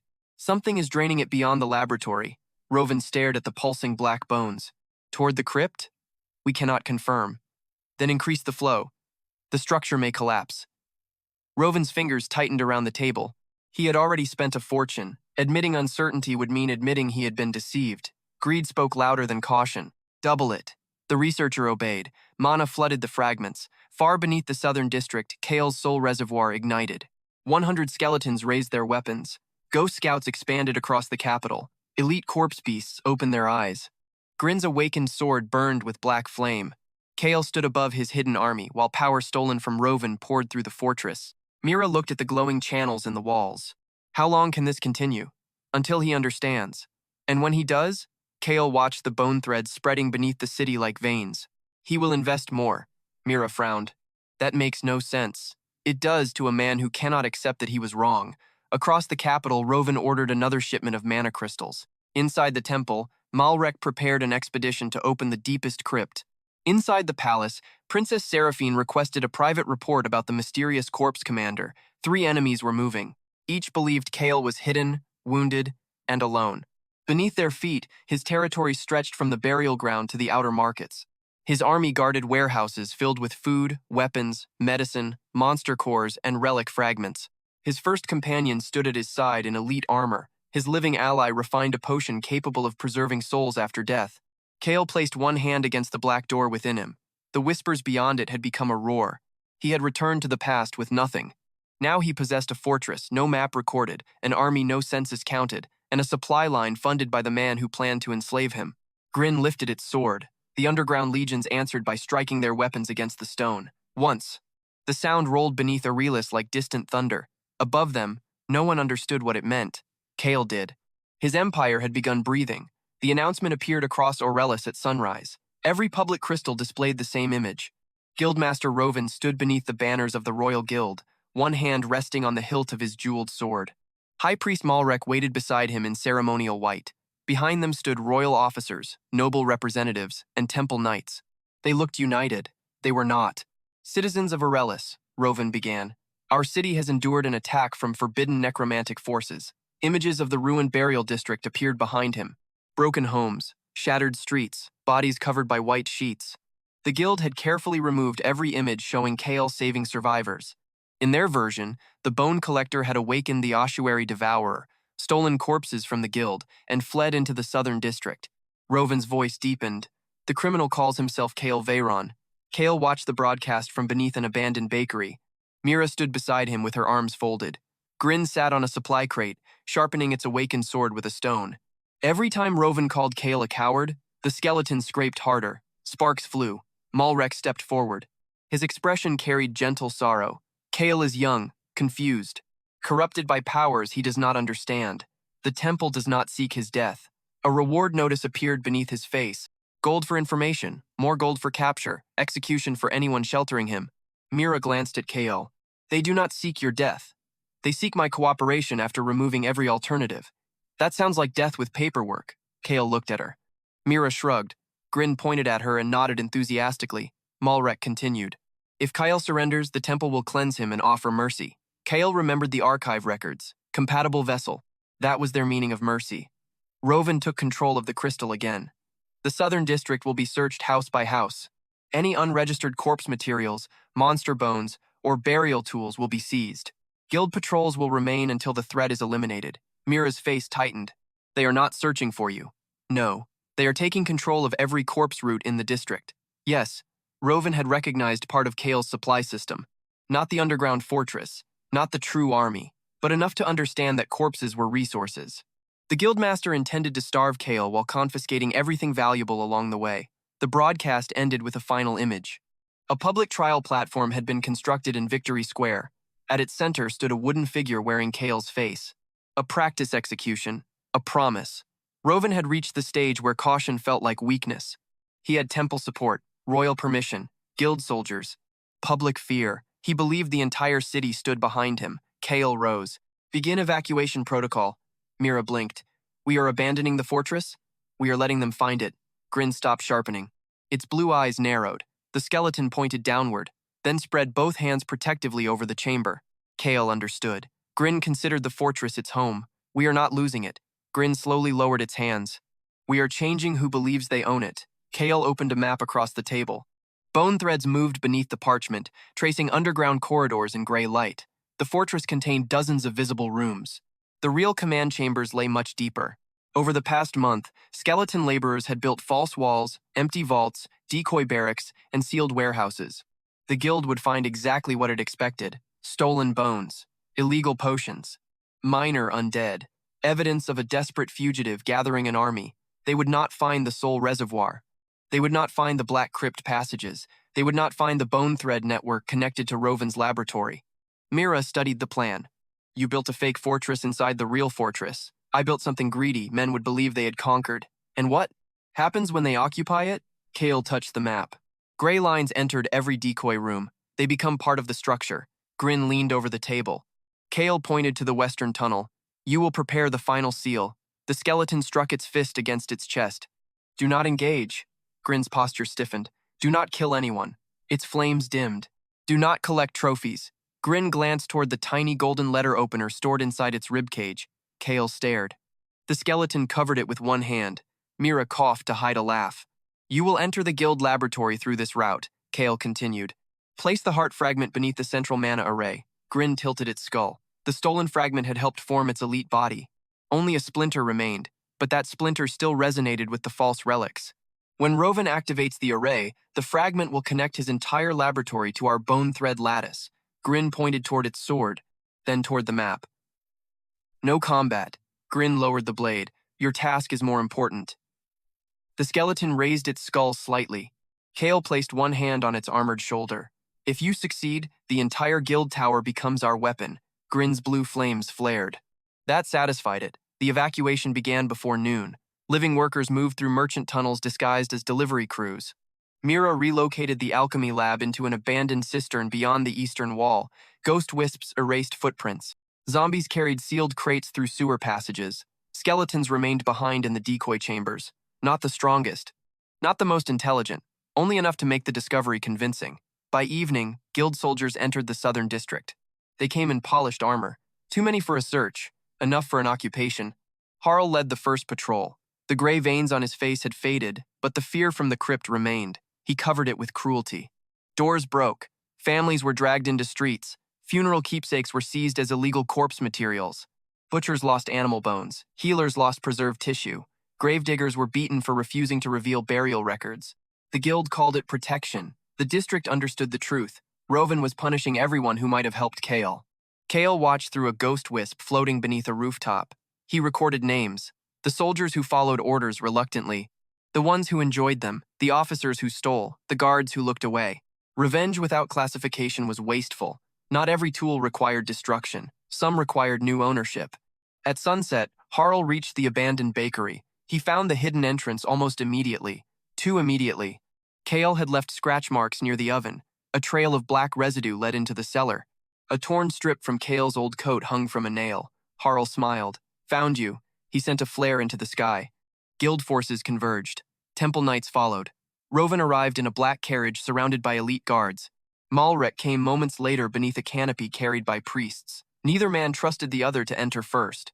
They stood before the bakery while their soldiers descended into the tunnels. One chamber fell, then another. Skeleton guards resisted just enough to seem dangerous. They retreated badly. They left weapons behind. They exposed supply caches. Everything looked rushed. Everything looked real. A captain emerged, carrying one of Mira's abandoned potion bottles. Guildmaster, we found an alchemy chamber. Rovan took the bottle. His eyes gleamed. Another soldier brought a crate of monster cores. Another dragged out a chained zombie. More evidence followed. Maps, bone tools, cheap weapons, incomplete armor. Rovan looked toward Malrek. You said the boy was confused. He is. He built an army beneath the city. A small one. The high priest's calm answer irritated him. Rovan wanted awe. He wanted fear. He wanted everyone to understand that he had uncovered a threat worthy of his brilliance. Kael had designed the fortress to feed that hunger. The deeper they traveled, the larger the chambers became. Skeleton barracks, training pits, empty throne platforms, a central hall containing a crude bone chair. Rovan entered and looked around. This was his kingdom, Harl laughed. A kingdom of rats. Malrek touched the walls. Divine light spread across the stone. He sensed necromantic residue everywhere, because Kael had painted it there. This place was abandoned recently, Malrek said. Rovan sat on the bone chair. The structure creaked beneath him. Guild soldiers laughed. Then he ran from us, Rovan said. He leaned back like a king claiming a conquered throne. A recording crystal captured the image. By nightfall, the guild broadcast the victory. Rovan sat inside Kael's stolen fortress. Behind him, soldiers stacked captured skeletons in piles. The Bone Collector's rebellion had been crushed. His resources had been seized. His followers had fled. His underground kingdom belonged to the guild. The city celebrated because the guild paid taverns to offer free drink. Nobles praised Rovan's courage. Temple speakers praised Malrek's mercy. Princess Seraphine sent a golden commendation to both men. Kael watched from the eastern cistern. Grin was absent. Mira stood near the new alchemy tables. They believe it. They need to. Rovan is sitting on your chair. It was built from livestock bones. That does not seem to bother him. Kael looked toward the broadcast crystal. Rovan lifted a cup while soldiers chanted his name. He had taken the fortress. He had broken the fugitive. He had proven his superiority before the entire capital. At that exact moment, Kael's shadow moved. Grin emerged silently. Dust covered its armor. A new crack ran across the blade of its awakened sword. Kael's gaze sharpened. You were seen. Grin shook its skull. It removed the tiny golden letter opener from its ribs. The decorative blade was bent. Kael waited. Grin placed the remaining heart splinter on the table. Only half remained. Then it opened its armored hand. Inside rested a broken piece of silver chain bearing Malrek's private seal. Mira stared. You fought someone. Grin shook its head violently. It mimed walking, then pointed downward, then pretended the floor had attacked. A defensive formation activated, Kael said. Grin nodded. It tapped the crack in its sword, then pointed toward its chest. Dark lines beneath its bone armor pulsed. A system message appeared. First companion encountered concentrated divine suppression. Elite core resisted partial purification. Unknown evolution response detected. Death Knight pathway compatibility increased.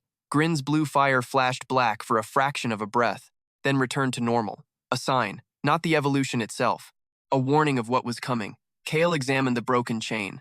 Malrek had installed a private seal inside Rovan's laboratory. The priest intended to seize the relic fragments after the guild finished awakening them. Neither ally planned to share the reward. Perfect. Did you place the splinter? Grin nodded. Kael turned toward the bone thread map. A new connection glowed beneath the guild tower. It was faint. Then Rovan's researchers activated the central array. The line became a river. Mana rushed through the underground network. The cistern walls shook. Every hidden minion across the city raised its head. The connection did more than drain power. Kael felt the laboratory.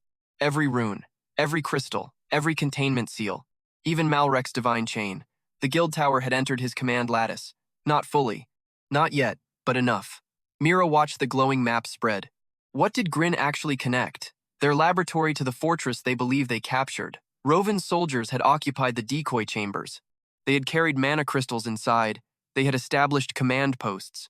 They had reinforced the walls. They had transformed Kael's bait into a fortified guild position. They believed they were using his stronghold against him. In reality, every reinforcement increased the trap's capacity. Every mana crystal strengthened the bone threads. Every soldier entered a room whose floor, walls, and ceiling belonged to Kael's lattice. The trap was no longer waiting. It was being armed by the enemy. Above the guild tower, Rovan entered the laboratory. Researchers bowed. The false fragments floated inside a ring of mana. Their glow had become almost blinding. The command relic is stabilizing, the chief researcher said. Can it control undead? We believe so. Can it control the Bone Collector's army? The woman hesitated. The connection appears to extend through the southern district. Rovan smiled. Kael had escaped. His army had escaped. None of that mattered now. The guildmaster believed he had discovered the leash attached to every corpse Kael commanded. Activate the full network. The researcher looked alarmed. We have not tested the upper threshold. Rovan stepped closer. Do you know what the city saw today? She remained silent. They saw me sitting on that criminal's throne. They saw his soldiers broken beneath my feet. Tomorrow, they will see his army kneel. He placed both hands on the array. Activate it. Mana poured into the fragments. Malrek watched from a hidden observation chamber. His silver chain tightened around the core formation. Temple Knights waited in the corridor. The moment the relic awakened, they would seize it. Neither man understood that Grin's heart splinter rested beneath the array. Neither noticed the black pulse entering the floor. Far below the city, Kael opened his eyes. The mana arrived in waves. His bone aura expanded. His soul reservoir filled. Dormant skeletons across the capital stirred. Grin's cracked sword repaired itself one line at a time. The dark marks beneath its armor spread toward its skull. A second system message appeared. First companion, evolution pressure increasing. Required condition incomplete. Death Knight core. Requires sovereign grade soul. Grin stared at the words, then pointed at itself. Kael nodded. Soon, the skeleton placed both hands on its hips and looked toward the city as though deciding which enemy possessed a suitable soul. Mira approached the map. Rovan controls the district above the false fortress. Malrek controls the temple routes. The palace has troops near every gate. What happens next? Kael watched three lights move across the lattice. Guild, temple, crown, all converging, all confident, all planning to use his apparent defeat as the beginning of their own rise. He could feel the city tightening around the trap. Rovan had ordered the underground fortress reinforced. Malrek had planted temple seals inside the guild laboratory. Seraphine had requested a public demonstration of the captured command relic. They had chosen Victory Square, the same place where Kael's wooden likeness waited for execution. Tomorrow, they would gather nobles, citizens, soldiers, and priests. They would display the stolen skeletons. They would activate the false relic. They would force Kael's supposed army to kneel. Then they would burn his effigy before the crowd. Rovan wanted triumph. Malrek wanted the relic. Seraphine wanted a spectacle that would bind public fear to the crown. Kael wanted them together. He closed his fingers. The bone threads beneath Aurelius tightened. Inside the captured fortress, hidden runes awakened behind new guild walls. Beneath the laboratory, Grin's splinter pulsed. Within Victory Square, ghost wisps entered the execution platform and nested inside the wooden figure wearing Kael's face. Every piece moved into place. Mira looked at him. "You planned for the demonstration. I encouraged it." "How?" Kael turned toward the broadcast crystal. Rovan was still celebrating. Behind him, the crude bone throne had begun to crack. A tiny sound, too quiet for anyone to notice. The city needed to believe I had lost. A bell rang above Aurelius, one deep note.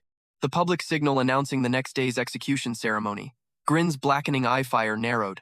Kael listened until the sound faded. Then he smiled. The machinery was active. Victory Square had never held so many people. Citizens packed the surrounding streets before sunrise. Nobles watched from silk-covered balconies. Guild soldiers formed black-armored lines around the platform. Temple knights stood behind them in white steel, their spears planted against the stone. At the center of the square, Kael's wooden likeness hung from an execution frame. Its painted face had been twisted into fear. Chains wrapped around its wrists. A sign beneath its feet named him traitor, corpse thief, and enemy of the living. Grin watched through a ghost wisp hidden beneath the platform. The skeleton's eye fire burned darker with every insult shouted from the crowd. Kael stood miles away inside the abandoned cistern, seeing everything through their bond. "Do not move yet." Grin tapped the hilt of its sword. "Not yet." Mira tightened the final seal on the soul reservoirs. The cistern had become a command chamber. Bone threads covered the floor like pale veins. They spread from Kael's feet into the capital, linking the captured fortress, the guild laboratory, the execution platform, and every hidden tunnel beneath the southern district. The network pulsed with stolen mana. Rovan had spent the entire night feeding it. He believed he was powering the captured relic. Malrek believed the temple's divine chain would seize control at the critical moment. Seraphine believed both men served the crown. Every one of them had built a different plan on the same lie. The bells rang. Guildmaster Rovan entered the square first. He wore gold-trimmed armor and the expression of a conqueror returning from war. Harl walked behind him carrying the sack of false relic fragments inside a reinforced glass case. The bones glowed violently. They were close to collapse. Rovan lifted one hand. The crowd cheered. High Priest Malrek arrived next. Temple singers scattered silver petals before his path. His face carried grief, shaped carefully for public consumption. Princess Seraphine came last. She was still young enough to appear innocent. Her white dress carried no armor, no weapon, only the golden authority of the crown. Kael watched her climb the platform. Memories struck without warning. Seraphine laughing beside a winter fire. Seraphine asleep against his shoulder after a dungeon campaign. Seraphine promising that nothing would ever make her doubt him. Then Seraphine standing over his dying body. The old hatred stirred. Kael pressed it down. Emotion was useful only when given direction. The Seraphine before him had not betrayed him yet. But she had already chosen the same habits. Image over truth. Authority over loyalty. People reduced to tools. Her crime was still growing. So was her sentence. Seraphine raised both hands. The square fell silent. "People of Aurelius, fear has entered our homes." Her voice carried through enchanted crystals. "It has worn the face of a frightened young man. It has hidden beneath our streets. It has turned the honored dead against those they once loved." Several citizens lowered their heads. The words were effective because they used grief as a weapon. "But fear ends today." The crowd erupted. Rovan stepped beside the glass case. Behind the platform, guild soldiers dragged captured skeletons into view. The minions looked broken. Chains bound their limbs. Temple seals covered their skulls. Some citizens threw stones, others The skeletons did not react. Kael had ordered them not to. They were not prisoners, they were anchors. Each one carried bone thread deep inside its marrow. Rovan faced the crowd. The fugitive believed he had created an army. He laughed.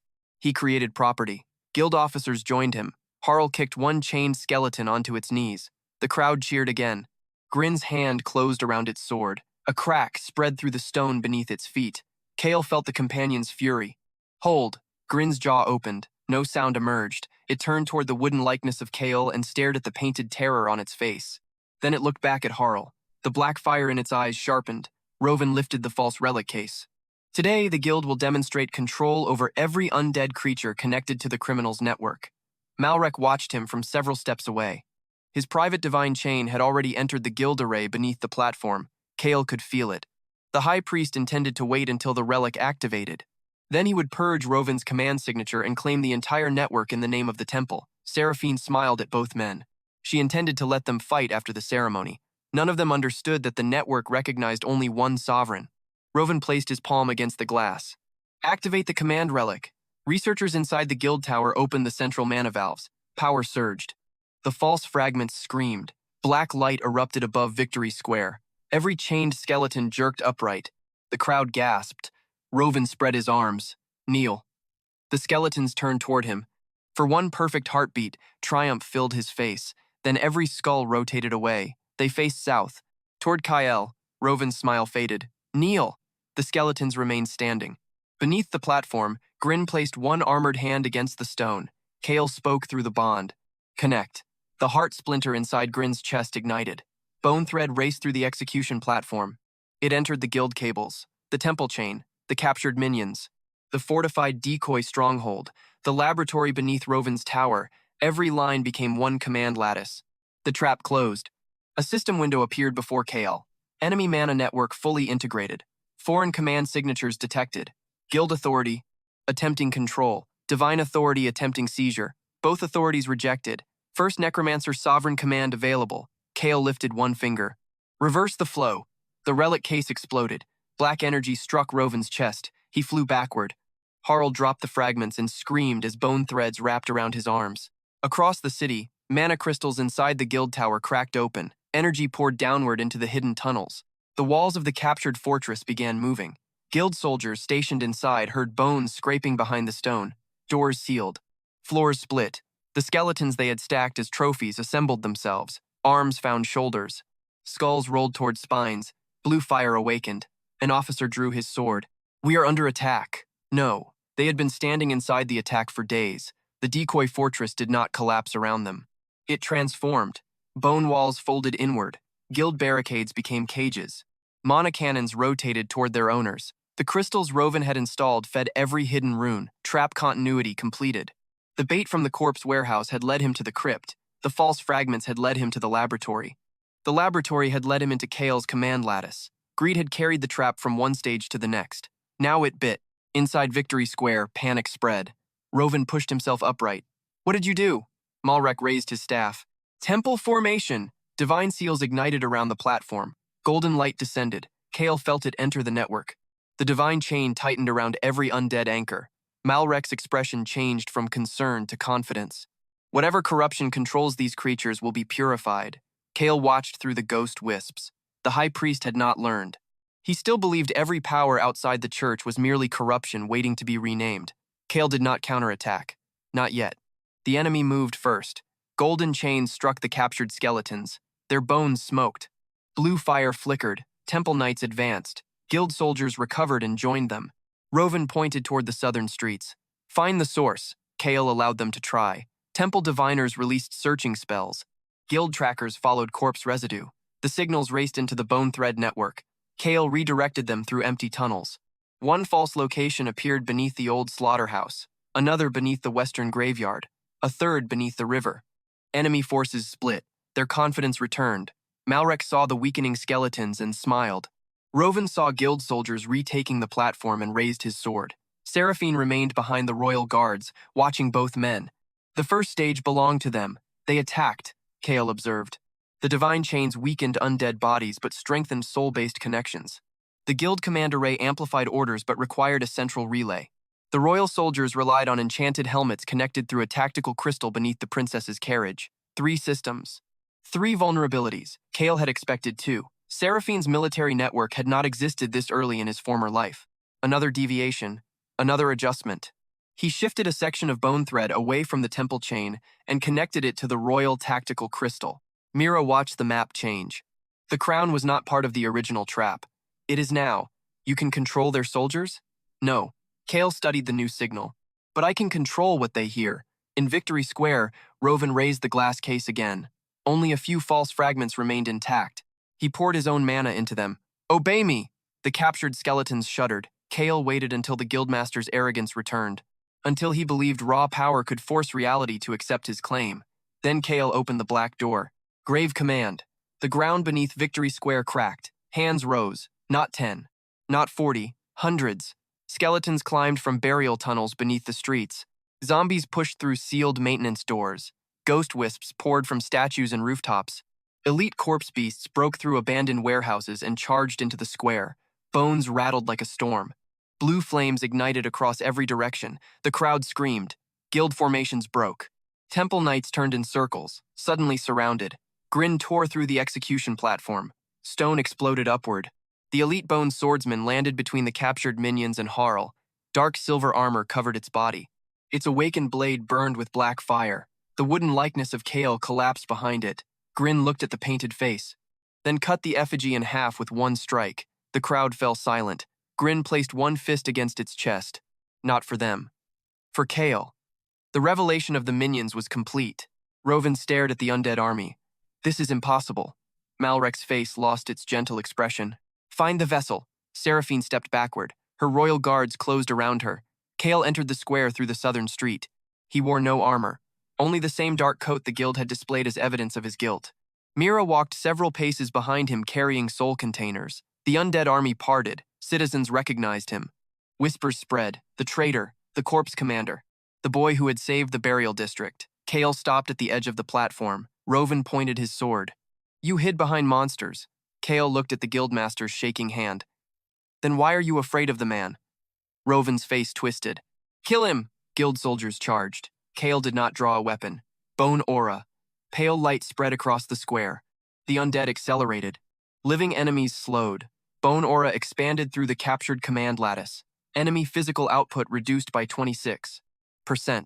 Enemy reaction speed reduced. Allied undead coordination increased. Divine suppression partially absorbed. Guild soldiers stumbled. Their enchanted armor became heavy. Temple knights lost formation. The same aura Kael had tested against the ossuary devourer now covered an entire battlefield. The first foreshadowed skill had matured. Rovan rushed forward anyway. He swung his jeweled sword toward Kael's neck. Kael moved half a step. The blade missed. Rovan attacked again. Too wide. Too angry. Kael watched the guildmaster's shoulders. His left side dropped before every thrust. His rear foot carried most of his balance. The jeweled sword absorbed mana through the wrist guard. Kael still did not counter. Rovan grew more desperate. You are a corpse worker. Another strike. You belong beneath me. Another miss. You signed your life to my guild. Kael's eyes cooled. I signed a contract. Rovan lunged. Kael caught his wrist. Not my life. Bone thread entered the jeweled sword. The weapon resisted. Kael felt a foreign command lattice inside it. Guild property seals. Ownership runes. The same mechanisms Rovan used to confiscate equipment from workers. Kael smiled faintly. Perfect. He released the sword and stepped back. Grin. The skeleton companion moved, not toward Rovan, toward Harl. The supervisor had seized Mira from behind, a knife pressed against her throat. Call them off!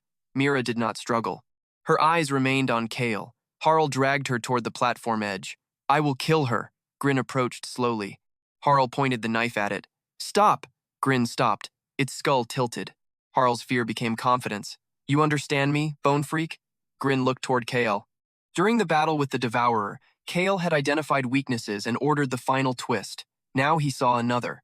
Harl's infected right arm had never fully recovered. The gray veins beneath his skin reacted to necromantic energy. The supervisor's grip weakened whenever Grin's black flame moved closer. Kael had noticed it the moment Harl entered the square. Raise your sword, Kael said. Grin obeyed. Harl flinched. The gray veins darkened. His fingers loosened. Now release it. Grin opened both hands. The awakened sword fell. Harl laughed. Then the blade stopped in midair. Bone thread wrapped around its hilt. Grin had tested the connection repeatedly during training. A small skill. Foreshadowed. Ready. The sword spun across the ground. It struck Harl's weakened wrist with the flat of the blade. The knife flew away. Mira dropped. Grin caught the sword on its return and moved behind Harl. One armored hand seized the supervisor's collar. Harl kicked uselessly. Grin looked toward Kael. Both hands were occupied. It could not ask for praise. Kael nodded. Finish it. Grin drove the sword through Harl's shadow, not his body, his shadow. The gray veins across his skin ignited. Every trace of the Devourer's curse awakened at once. Harl screamed as black chains formed around his limbs. The infection dragged him into the stone, pinning him beneath the feet of the skeletons he had abused. He did not die. Kael had other plans for him. Grin pulled its sword free and bowed. The tactical stage shifted. Kael extended bone thread through the royal command crystal. Soldiers surrounding Seraphine heard new orders through their helmets. Guild forces compromised. Temple agents hostile. Protect the princess from both. The royal guard turned their weapons outward. Rovan stared. What are you doing? The captain heard another false command.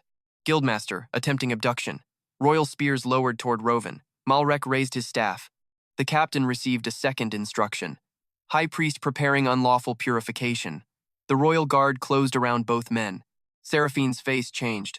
Who gave that order? No one answered. Kael had stolen the battlefield's voice. He looked toward Malrek. The high priest understood first. You entered the command chains. Kael said nothing. Malrek's eyes widened. The bone thread test against the Devourer had grown into something larger, not merely puppeteering corpses, not merely connecting allied minions. Kael could invade systems built on ownership, obedience, and linked commands. The church used them, the guild used them, the crown used them. They had constructed the perfect world for a necromancer who understood chains. Malrek slammed his staff into the platform. Divine severance. Golden fire erupted. Every bone thread in the square became visible. Thousands of pale lines stretched beneath the streets. The crowd saw them, the network, the trap, the army. Malrek poured all his power into cutting them. Kael allowed the divine fire to spread. Mira opened the soul containers. The spirits harvested from the ossuary devourer rose around Kael, hundreds of forgotten victims, workers abandoned by the guild, prisoners erased by the temple, nameless dead consumed beneath the city. They entered the bone threads. The network changed. Pale lines became black-blue veins. Malrek's severance struck. Instead of breaking, the threads absorbed his blessing. Enemy buff detected. Command lattice analysis complete. New authority. Formed, stolen benediction. Divine suppression converted into allied reinforcement. The undead army straightened. Bone armor thickened. Ghost wisps became radiant black shapes. Grin's cracked sword roared with dark flame. Malrek staggered. His own blessing had been stolen. Kael had tested the mechanism through the trapped laboratory and divine chain. Now he used it at battlefield scale. The strategy was complete. Rovan screamed and charged again. His jeweled sword glowed. Kael raised one hand. Property recall. Bone thread activated the guild's own ownership runes. The sword twisted inside Rovan's grip. Its blade turned. The guildmaster tried to release it. The wrist guard locked around his arm. His weapon dragged him to his knees. Every confiscated item inside the square reacted. Chains tightened around guild officers. Enchanted armor sealed. Mana contracts flared. The tools Rovan used to control others now recognized Kael as the superior command. Rovan looked up in horror. Kael approached. You wanted my army to kneel. Behind him, hundreds of undead stood in absolute silence. Kael looked down at Rovan. You first. Bone thread pulled. The guildmaster's knees struck the stone. The crowd watched. The nobles watched. Seraphine watched. Rovan's face collapsed from arrogance into panic. Malrek tried to retreat. Grin blocked his path. The skeleton companion raised its sword. Dark fire spread across the blade. The black lines beneath its armor pulsed violently. Death Knight evolution pressure reaching critical threshold. Sovereign great soul detected nearby. The source was not Malrek. It came from beneath the square. A deep roar rolled through the command lattice. The prisoner beneath the crypt had awakened. Every corpse in Aurelius turned toward the burial ground. The remaining false fragments shattered. A column of darkness erupted beyond the southern district. Something enormous rose behind the city walls. A crown of bone appeared above the rooftops, then two burning eyes. The sealed prisoner had followed the network to its source. Kael felt its authority strike the black door inside him. Not a servant, not a mindless beast. A rival sovereign. The square trembled. Malrek began laughing. Fear and relief mixed inside the sound. You fool, you opened the way. Kael looked toward the towering shadow. The trap had destroyed Rovan's triumph. It had broken the guild occupation. It had exposed Malrek's hidden chain. But it had also awakened the true danger beneath the crypt. That was the changed timeline's price. Kael recalculated. The enemy in the square was no longer the priority. The creature beyond the walls could consume the entire city, including every soul Kael intended to claim. He turned toward Mira. Move the civilians into the lower tunnels, she nodded. Grin. The skeleton looked at him. Take command of the Eastern Legion. Grin placed its fist against its chest. The black fire around its body surged. Rovan remained kneeling, trapped by his own weapon. Malrek stood beneath the blade of the companion he had tried to purify. Seraphine stared at Kael, as though seeing a weapon she had not yet decided whether to fear or possess. Kael climbed onto the broken execution platform. The undead army gathered below him. Across Aurelis, guild soldiers and temple knights looked toward the rising sovereign. The creature opened its mouth. A voice like a graveyard collapsing rolled over the city. "Who carries the first command?" Kael's black door opened behind his eyes. Hundreds of dead souls screamed. His bone aura spread through every captured network. He raised one hand. The army answered. Skeletons struck weapons against stone. Zombies roared. Ghosts circled the towers. Elite corpse beasts broke through the guild barricades. Grin lifted its awakened sword toward the Dark Sovereign. For the first time, the enemies who had laughed at the Bone Collector saw the full shape of his hidden power. Not all of it, enough. Kael looked toward the monster beyond the walls. His voice remained calm.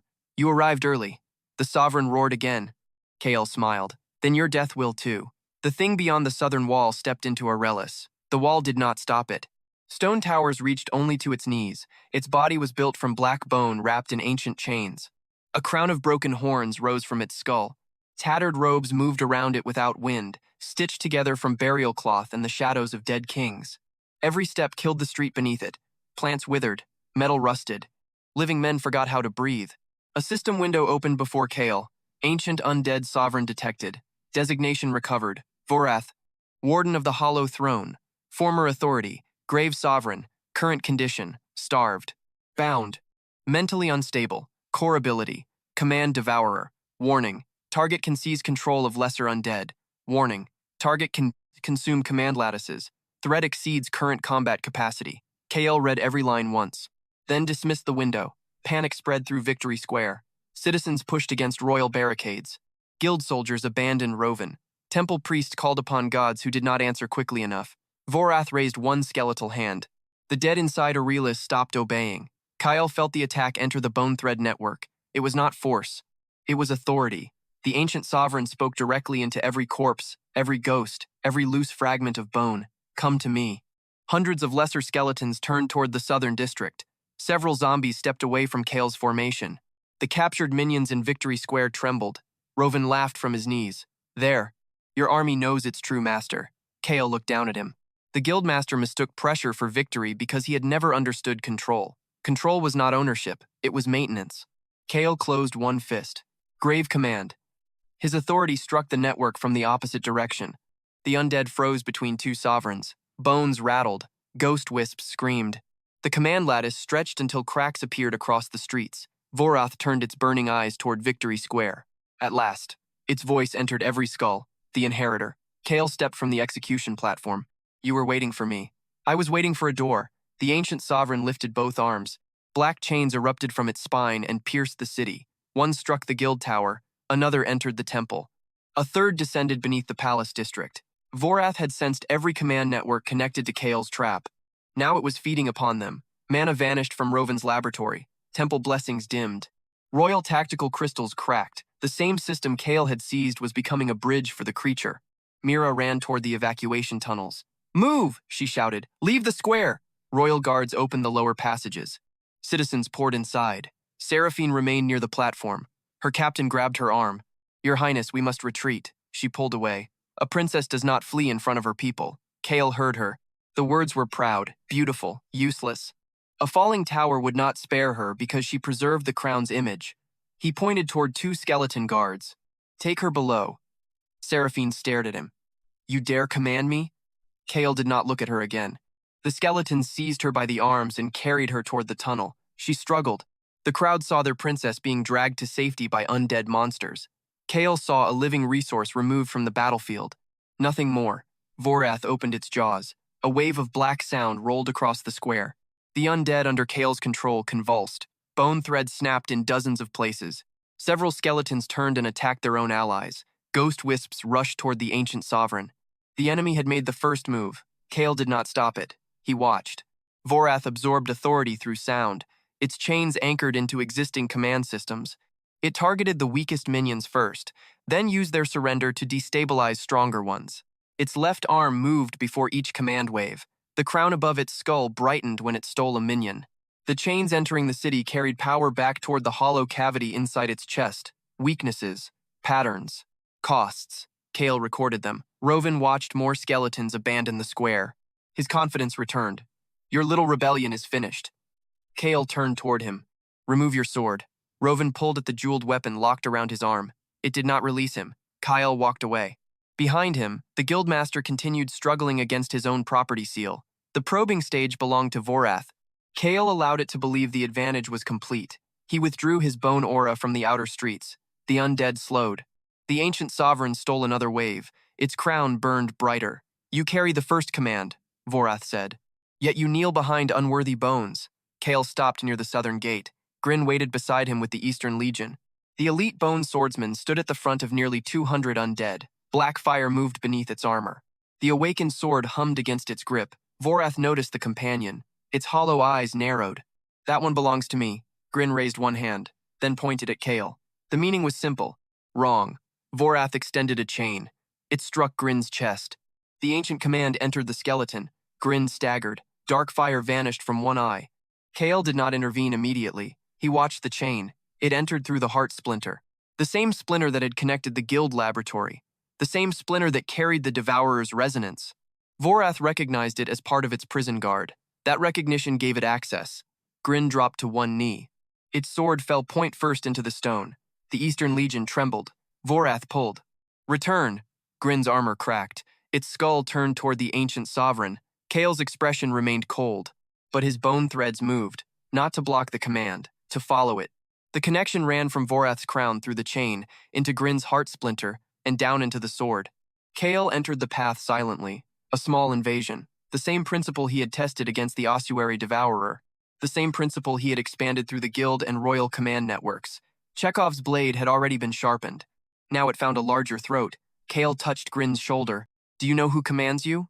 The skeleton's remaining blue eye flickered. Vorath pulled harder. Grin's head bowed. Then its armored hand rose. It pointed at Kael. The black flame returned. Stronger. Grin seized the chain with both hands. Vorath paused. Kael smiled faintly. Good. Grin twisted. The chain wrapped around its awakened sword. Kael released bone thread through the connection. Stolen benediction. Divine power captured from Malrek's severance flowed into Grin. Golden black fire exploded across the companion's armor. Vorath's chain cracked. The Eastern Legion raised its weapons. Kael opened the black door wider. Reveal. The earth beneath the southern road split. Not hundreds. Thousands of bones rose from the buried supply tunnels. Skeleton laborers abandoned carts and took weapons. Corpse beasts tore through warehouse floors. Ghost scouts descended from every roof. Zombies emerged from sealed pits beyond the city wall. The army Kael had hidden beneath Aurelis became visible at last. Bones scraped against stone like an endless tide. Blue soul fire turned the streets into rivers of cold light. Vorath's hollow chest pulsed. For the first time, the ancient sovereign looked uncertain. It had believed Kael's forces were the minions inside Victory Square, a small rebellion, a premature heir. It had not understood the infrastructure beneath them. The second stage began. Kael raised one hand. Formation Black Sepulchre. The undead army divided. Skeleton shields formed layered walls. Ghost wisps rose above them. Corpse beasts moved into the gaps. Zombies carried bone pylons into position. Grin lifted its sword. The Eastern Legion advanced. Vorath released another command wave. This time, the sound struck Kael's full formation. The first rank faltered. The second held. The bone pylons activated. Mira had filled each one with soul-safe resin. The command wave entered the resin and slowed. Kael's bone aura expanded through the formation. Bone aura active. Enemy command pressure reduced. Allied undead resistance increased. Formation density bonus activated. Minion strength increased while maintaining linked ranks. Vorath's authority remained stronger. Kael's structure was better. The ancient sovereign had power. Kael had preparation. Vorath slammed one foot into the street. Black bone spikes erupted beneath the army. Skeletons shattered. Corpse beasts were thrown into buildings. Grin leaped onto a broken wall and charged toward the giant. Vorath swept one arm. The companion crossed its sword before impact. The strike launched Grin through 3 rooftops. Kael watched the angle. Vorath's right shoulder rotated poorly when the left arm controlled chains. The chest cavity opened whenever it issued a physical attack. The hollow throne inside its ribs was not empty. Something moved there. A smaller body. A priest-shaped skeleton wrapped in ancient robes. The command core. Vorath was not one creature. It was a shell built around a seated sovereign. Kael understood the strategy. Ghost division, blind the crown. Dozens of wisps rushed upward. Vorath commanded them to turn. Kael released the threads connecting them before the order landed. The wisps became unbound souls for a heartbeat. Vorath's control passed through them.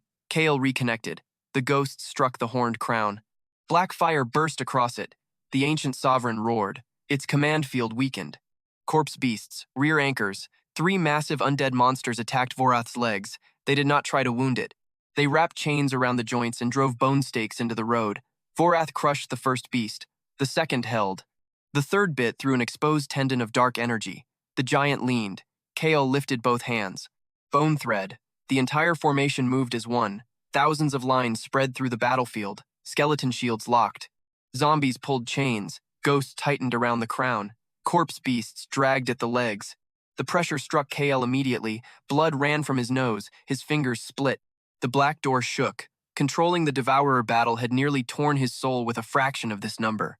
Now the stolen guild mana, the trapped temple blessing, and the royal crystal network carried part of the burden.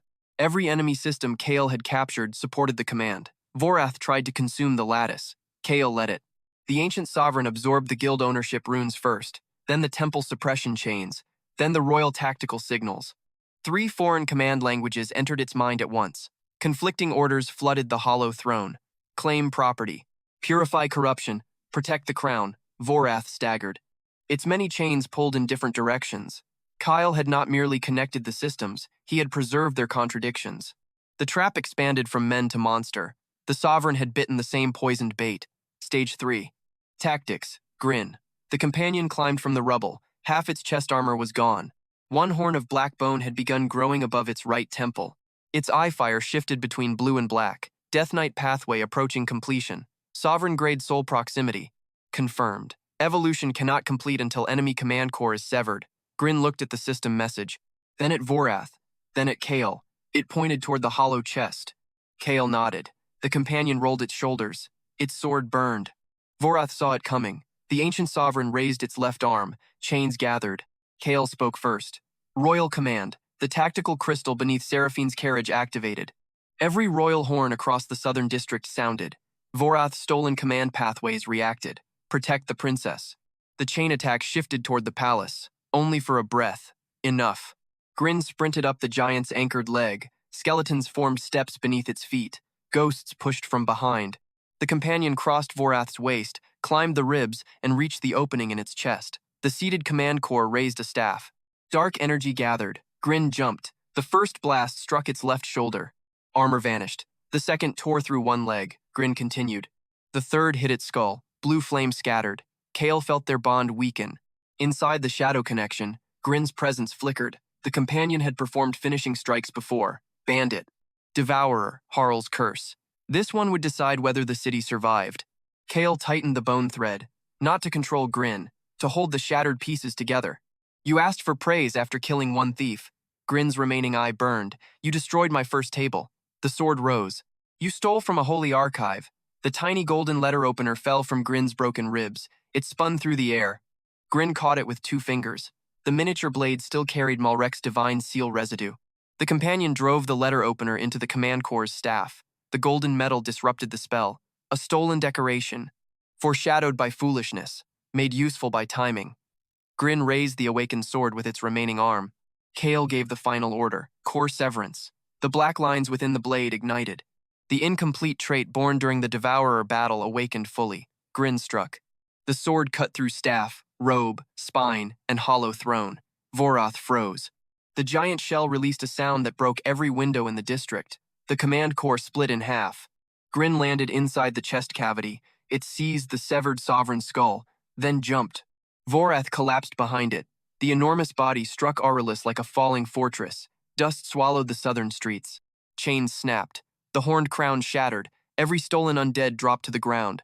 Silence followed. Grin hit the stone hard. Its broken legs separated. Its sword fell. The sovereign skull rolled beside it. For several breaths, the companion did not move. Kael walked through the dust. The black door inside him opened. Vorath's soul rose from the corpse. It was vast, ancient, filled with centuries of rage.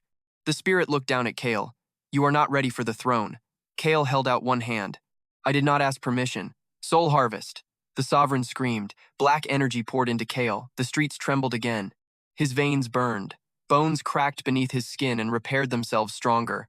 The soul reserve expanded beyond its former limits. Ancient sovereign soul acquired. Authority increased. Bone aura advanced.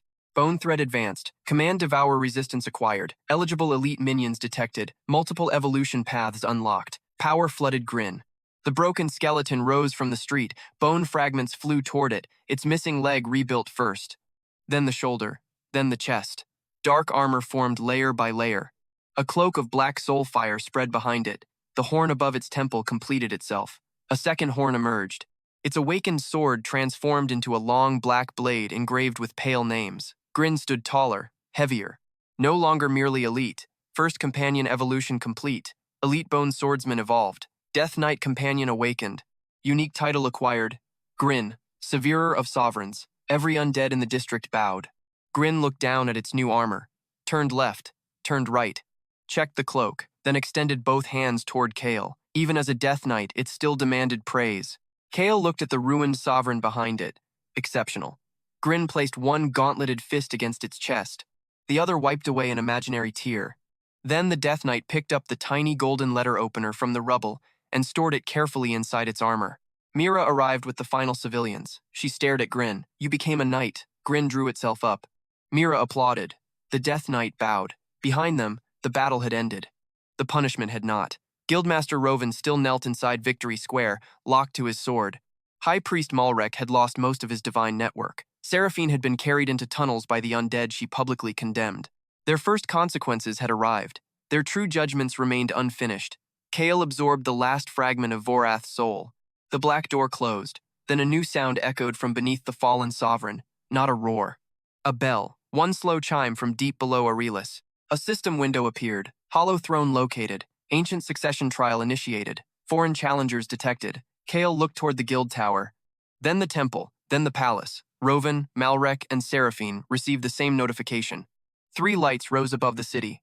The throne beneath Aurelius had recognized them as challengers because their command systems had touched Vorath's authority. Rovan stared at the message and began laughing. Malrek fell to his knees in prayer. Seraphine looked toward the underground entrance with naked ambition. They had nearly died. The city had nearly fallen. Yet the promise of power erased fear from their faces. Greed survived even when common sense did not.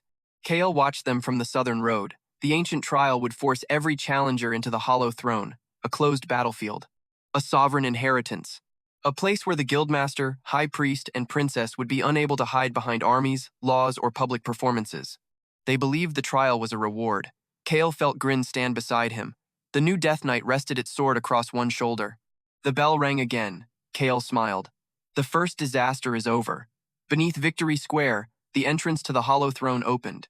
Black stairs descended into darkness. Rovan struggled to his feet. Malrek gathered his remaining priests. Seraphine ordered the royal guard to secure the passage. Each believed the throne could restore everything they had lost. None understood who had inherited Vorath's soul. Kael stepped toward the stairs. Behind him marched the undead army. The stairs beneath Victory Square did not lead downward. They led backward. Kael felt it after the first 100 steps. The air grew older. Stone became black glass. The walls stopped reflecting the torches carried by the royal guards. Instead, they reflected scenes that had already happened. Executions. Burials.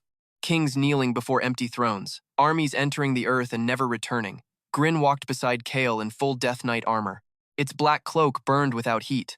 The names engraved across its sword whispered whenever they passed another ancient grave. Behind them marched only 12 undead, not because Kael lacked soldiers, because the hollow throne rejected armies. The moment more than 12 minions crossed the entrance, the excess skeletons turned to dust and returned to grave rest. A trial demanded challengers, not nations. Rovan descended ahead with elite guild officers. Malrek followed with 7 temple knights and a silver-robed inquisitor. Seraphine walked beneath the royal banner. Beside her stood a young nobleman in dark blue armor. Kael recognized him before he turned. Darius Vale. Younger, unscarred, still smiling like a loyal friend.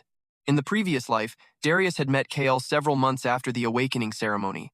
He had offered food, training, and brotherhood to a common-born swordsman ignored by every noble house. The friendship had been carefully designed from the beginning. Now the timeline had brought them together earlier. Darius looked at Kael with open interest. So this is the bone collector. Seraphine glanced toward him. Do not underestimate him, Darius laughed. I never underestimate useful tools. The words entered Kael like the memory of a blade. Useful. Darius had called him that before killing him. Kael's gaze remained calm. The altered timeline had changed the meeting, not the man. Darius rested one hand on his sword. House Veil runes covered the weapon, military command symbols, binding oaths, authority over soldiers, another chain disguised as honor. Kael filed it away. The stairway ended before a circular gate. 4 symbols burned across its surface. Guild, temple, crown, grave. Rovan placed his palm against the guild symbol. Malrek touched the temple mark. Seraphine pressed her royal ring into the crown. The final symbol waited for Kael. It resembled the black bone door inside his soul. Grin reached toward it. The gate reacted. Every symbol turned red. Succession trial accepting challengers. Warning, only one sovereign may leave with authority. Warning, surrender does not guarantee survival. Rovan drew his sword. Malrek lifted his staff. Darius smiled. Seraphine stepped closer to the gate. Kael placed his hand on the grave symbol. The world broke. They entered the throne chamber in separate beams of light. Kael landed on one knee. Grin struck the ground beside him. The 12 undead appeared in a ring. The chamber had no visible walls. A vast black plain extended beneath a sky filled with suspended coffins. At the center stood the hollow throne. It was built from the spines of dead sovereigns. Above it floated a crown made from linked jaws. Rovan appeared to the west, Malrek to the east, Seraphine and Darius to the north. A final figure stood before the throne. Not Vorath, something older. A knight in cracked white armor. Its helmet had no opening. A broken halo rotated behind its head. The system identified it. Final Guardian detected. Designation: Last Paladin of the Hollow Throne. Former identity erased. Current authority: Sovereign Executioner. Primary function: Kills unworthy claimants. Secondary function: Copies the strongest. Authority used against it. Threat level: Catastrophic. Rovan immediately raised his sword. I claim the throne in the name of the Royal Guild. The Guardian did not move. Malrek stepped forward. The throne is a corrupted divine relic. By sacred law, it belongs to the temple. Still nothing. Seraphine lifted her chin. All power beneath Aurelis belongs to the crown. The Guardian turned toward her. A voice came from inside the sealed helmet. Prove it! The broken halo flashed. A white blade appeared in the Guardian's hand. It crossed half the chamber in one step. Seraphine did not see it move. Darius did. He shoved her aside and caught the strike with his sword. The impact launched him across the black plain. His armor split. Blood filled his mouth. The Guardian followed. Darius rolled beneath the second strike. Barely. The third cut through his shoulder plate. He retreated toward Rovan's officers. Help me! Rovan laughed. You wanted the crown's glory. Earn it. The Guardian changed targets. It attacked the guild formation. Rovan's officers surrounded it. Enchanted blades struck from every direction. The white armor absorbed each impact. Then copied them. 6 spectral swords appeared around the Guardian and repeated the same attack. Guild officers fell. Rovan's confidence vanished. Malrek ordered his temple knights forward. Golden chains descended. The Guardian allowed them to bind its arms. The high priest smiled. Purify. Divine fire engulfed the armor. The broken halo absorbed the blessing. A second halo appeared, then a third. The Guardian pulled once. Every golden chain reversed. Temple knights were dragged into their own formation. Holy fire consumed them. Malrek stumbled backward. The Guardian had copied the strongest authority used against it. Exactly as the system warned. Kael did not attack. He watched. Stage 1. Probing. The enemy struck first. Others revealed its mechanisms for him. The Guardian copied techniques, but not instantly. The broken halo completed one rotation before each replication. Its white blade changed shape depending on the stolen authority. It could preserve only 3 copied powers at once. A fourth replaced the oldest. The armor had no obvious opening. The erased identity inside it might be the true weakness. Grin shifted beside Kael. Its sword wanted battle. Wait. The Death Knight obeyed. The Guardian cut through Rovan's final officer, then turned toward Kael. You do not challenge. I observe. Cowardice. Efficiency. The Guardian appeared before him. Its white blade descended. Kael did not summon the army. He stepped aside. The strike removed part of his coat. A second attack came from below. Kael crossed both arms and took the impact. Pain exploded through his ribs. He flew backward. Grin moved. Kael raised one hand before landing. Hold. The companion stopped. The Guardian approached. You hide behind restraint. Kael rose. Blood touched his lips. The Guardian attacked again. Kael avoided the first cut. Accepted the second across his shoulder. twisted away from the third, no counterattack. Darius watched from a distance. His fear faded. A familiar arrogance entered his eyes. The corpse rat is finished. Rovan recovered his jeweled sword. He was never powerful. He only stole command systems. Malrek's broken smile returned. The throne rejects false authority. The Guardian drove Kael to the edge of the Black Plain. Every strike grew faster. It believed his silence meant helplessness. So did the others. Kael counted the rotations of the halo. One copied guild ownership. One copied divine purification. One copied Darius's military reinforcement. 3 abilities, full. The next authority would replace the oldest. Kael stopped retreating. The Guardian raised its sword. Kael opened the black door. Rise. The Black Plain erupted. 12 undead became 100 shadows, not physical reinforcements.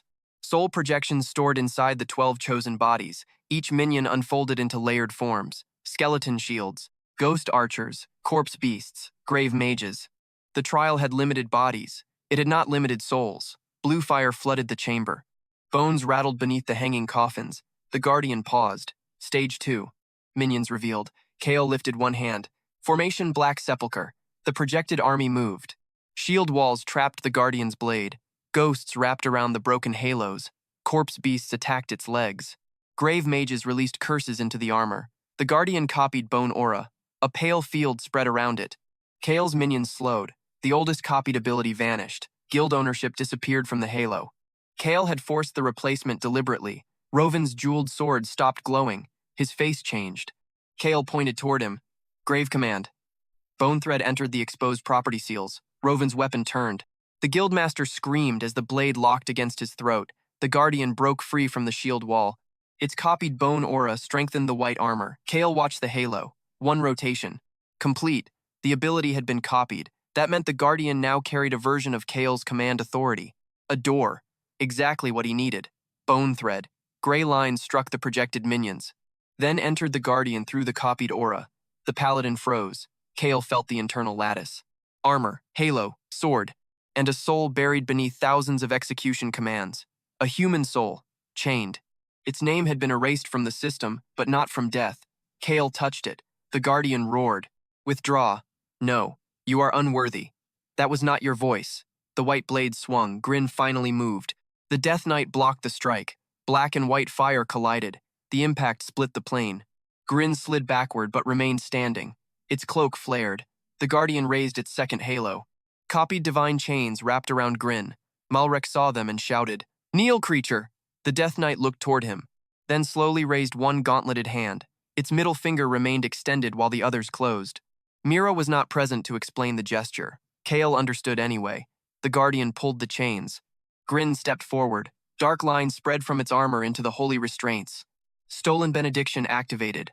Golden fire turned black. The Death Knight absorbed the purification and drove it into its sword. The names engraved on the blade ignited. The Guardian's sealed helmet turned toward Grin. Sovereign Execution Authority detected. Grin tilted its horned skull, then pointed the sword at the Guardian. Challenge accepted. Stage 3. Tactics. Kael expanded Bone Aura. Enemy physical output reduced by 38%. Allied undead resistance increased. Death Knight. Companion empowered by Sovereign Soul Resonance. The Guardian copied the strengthened aura. That replaced Darius's military reinforcement. Darius's armor dimmed. The wound across his shoulder reopened. He stared at Kael. You planned that. Kael ignored him. Only 2 foreign abilities remained in the halo. Divine Purification, Bone Aura. The third position held the Guardian's original execution command. Kael attacked that position through Bone Thread. The buried human soul screamed. Memories entered him. A paladin kneeling before an ancient king. A command to execute prisoners. Then rebels. Then children. The paladin refusing. The throne erasing his name. His body turned into a guardian. His obedience forced across centuries. The thematic weakness was not armor. It was command. Kael spoke into the chained soul. You were ordered to kill the unworthy. The guardian's blade trembled. Obey. You were never allowed to choose who was unworthy. The halo slowed. Kael pulled harder. The throne's chains became visible inside the armor. Choose now. The Guardian staggered. Its helmet cracked. A human eye appeared behind it. Tired. Furious. Alive. Malrek shouted from across the chamber. Do not listen. It is an abomination. The Guardian turned toward him. The high priest froze. For centuries, it had executed those labeled unworthy by men who called themselves holy. Malrek wore the same authority. The same hypocrisy. The Guardian's sword shifted. Malrek raised a barrier. Too late, the Paladin struck. The divine shield shattered. Malrek fell beneath his own copied purification. The Guardian looked at Kael again. Release me. Kael's voice remained cold. Help me destroy the throne. The human eye closed. Agreement. The hollow throne reacted. Chains erupted from the ground. They wrapped around the Guardian's limbs and dragged it backward. The broken halos spun wildly. Execution commands flooded the chamber. The Paladin screamed. Grin charged. The Death Knight cut one chain, then another. The third regenerated. The throne opened beneath them. A skeletal giant rose from the spines, not a separate guardian. The throne itself, thousands of dead rulers formed its body. The jaw crown descended onto its skull. True final boss awakened, hollow throne incarnate. All challenger authorities being consumed. Power vanished from Roven. Malrek. Serafina. Darius. Then the throne reached for Kael. The black door inside him shook. For the first time since rebirth, something began pulling it open from the outside. Every stored soul screamed. The throne grew. It absorbed command systems from all challengers. Guild contracts formed its fingers. Divine chains became its spine. Royal authority became its crown. Darius's military oaths became armor across its chest. Kael's stolen bone aura spread beneath its feet. The enemy had combined every chain used to control others. A perfect monster built from their sins. The throne attacked. Its fist struck the plane. Projected minions vanished by the dozens. Grin was thrown aside. The freed paladin lost an arm. Kael felt his black door opening further. If the throne consumed it, every soul he possessed would become part of the incarnation. He stopped resisting. Darius saw it. The nobleman laughed through blood. You finally understand. Some powers belong to those born above you. Kael looked at him. The same contempt. The same certainty. The same man who would one day stand behind him with the Saintbreaker lance. Kael released the black door completely. It opened. The throne reached inside. Then froze. The door did not contain an army waiting to be consumed. It contained Vorath, the ossuary devourer. Hundreds of abandoned souls. Every command Kael had stolen. Every contradiction he had preserved. Guild ownership demanded possession. Temple law demanded purification. Royal authority demanded protection. Military oaths demanded obedience. The dead demanded revenge. All of it entered the hollow throne at once. The incarnation staggered. Its crown cracked. Kael had turned his own soul into the final bait. The throne had bitten. Bone thread. Every soul inside the incarnation connected. Not to the throne, to Kael, the skill he had tested on a rat. Expanded against the devourer, spread through Aurelius, used against Vorath. Now invaded the greatest command structure beneath the kingdom. The hollow throne became his puppet for one breath. That breath was enough. Grin. The Death Knight rose from the rubble. Its armor was broken. One horn had snapped. The sovereign blade remained whole. The freed paladin threw its white sword. Grin caught it in its empty hand. Black blade. White blade. Death and execution. The companion charged. The throne tried to move. Kael pulled every bone thread tight. Blood poured from his eyes. His young body began breaking under the pressure. Still, he held.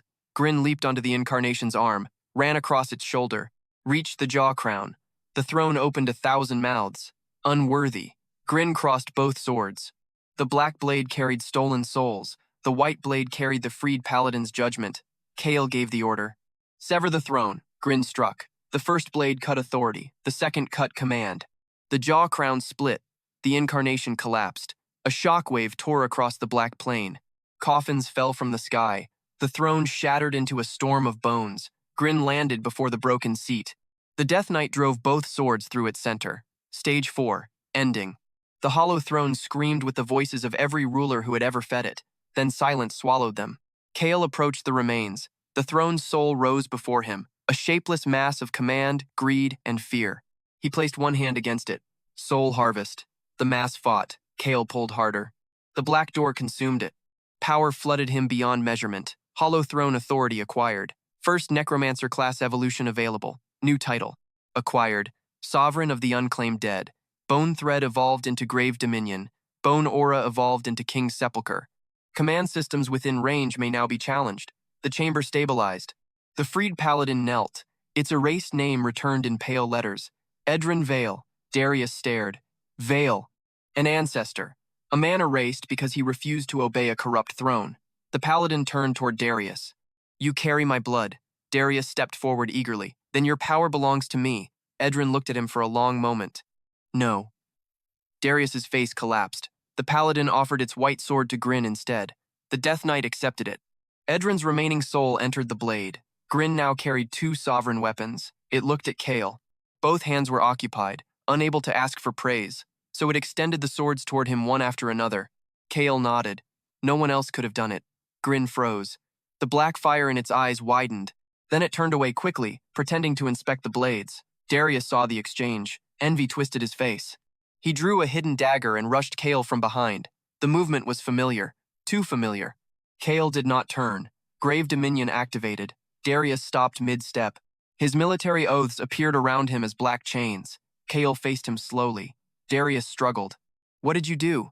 I challenged the command inside your bloodline. You cannot control me. No. Kael walked closer. I can show your chains that you are weak.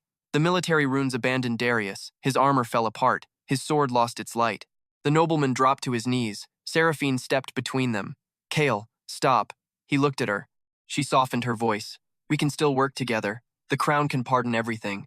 You can become the kingdom's greatest commander. The offer echoed the future she had once given him. A title, a purpose, a leash wrapped in silk. Malrek crawled from the ruins. His white robes were burned. Rovan dragged himself behind the broken throne.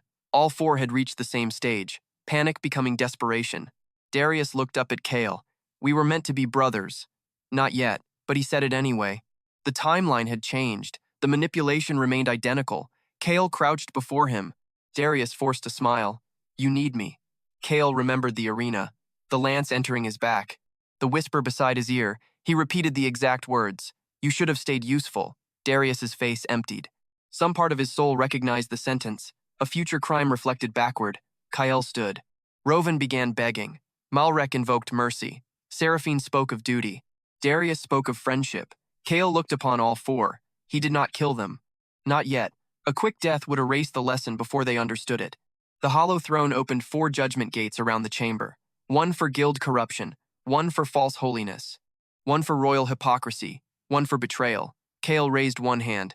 Grave Dominion seized them. Rovan screamed. Malrek prayed.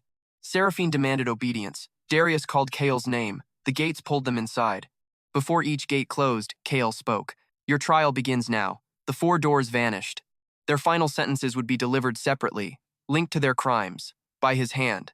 Grin stood beside Kael, with both swords resting across its shoulders. The freed paladin's armor dissolved into pale fire and joined the Death Knight's cloak. The hollow throne rebuilt itself behind them. Not from chained rulers, from silent black bone, Kael sat. The underground realm bowed. The first necromancer had entered as a challenger. He left as sovereign.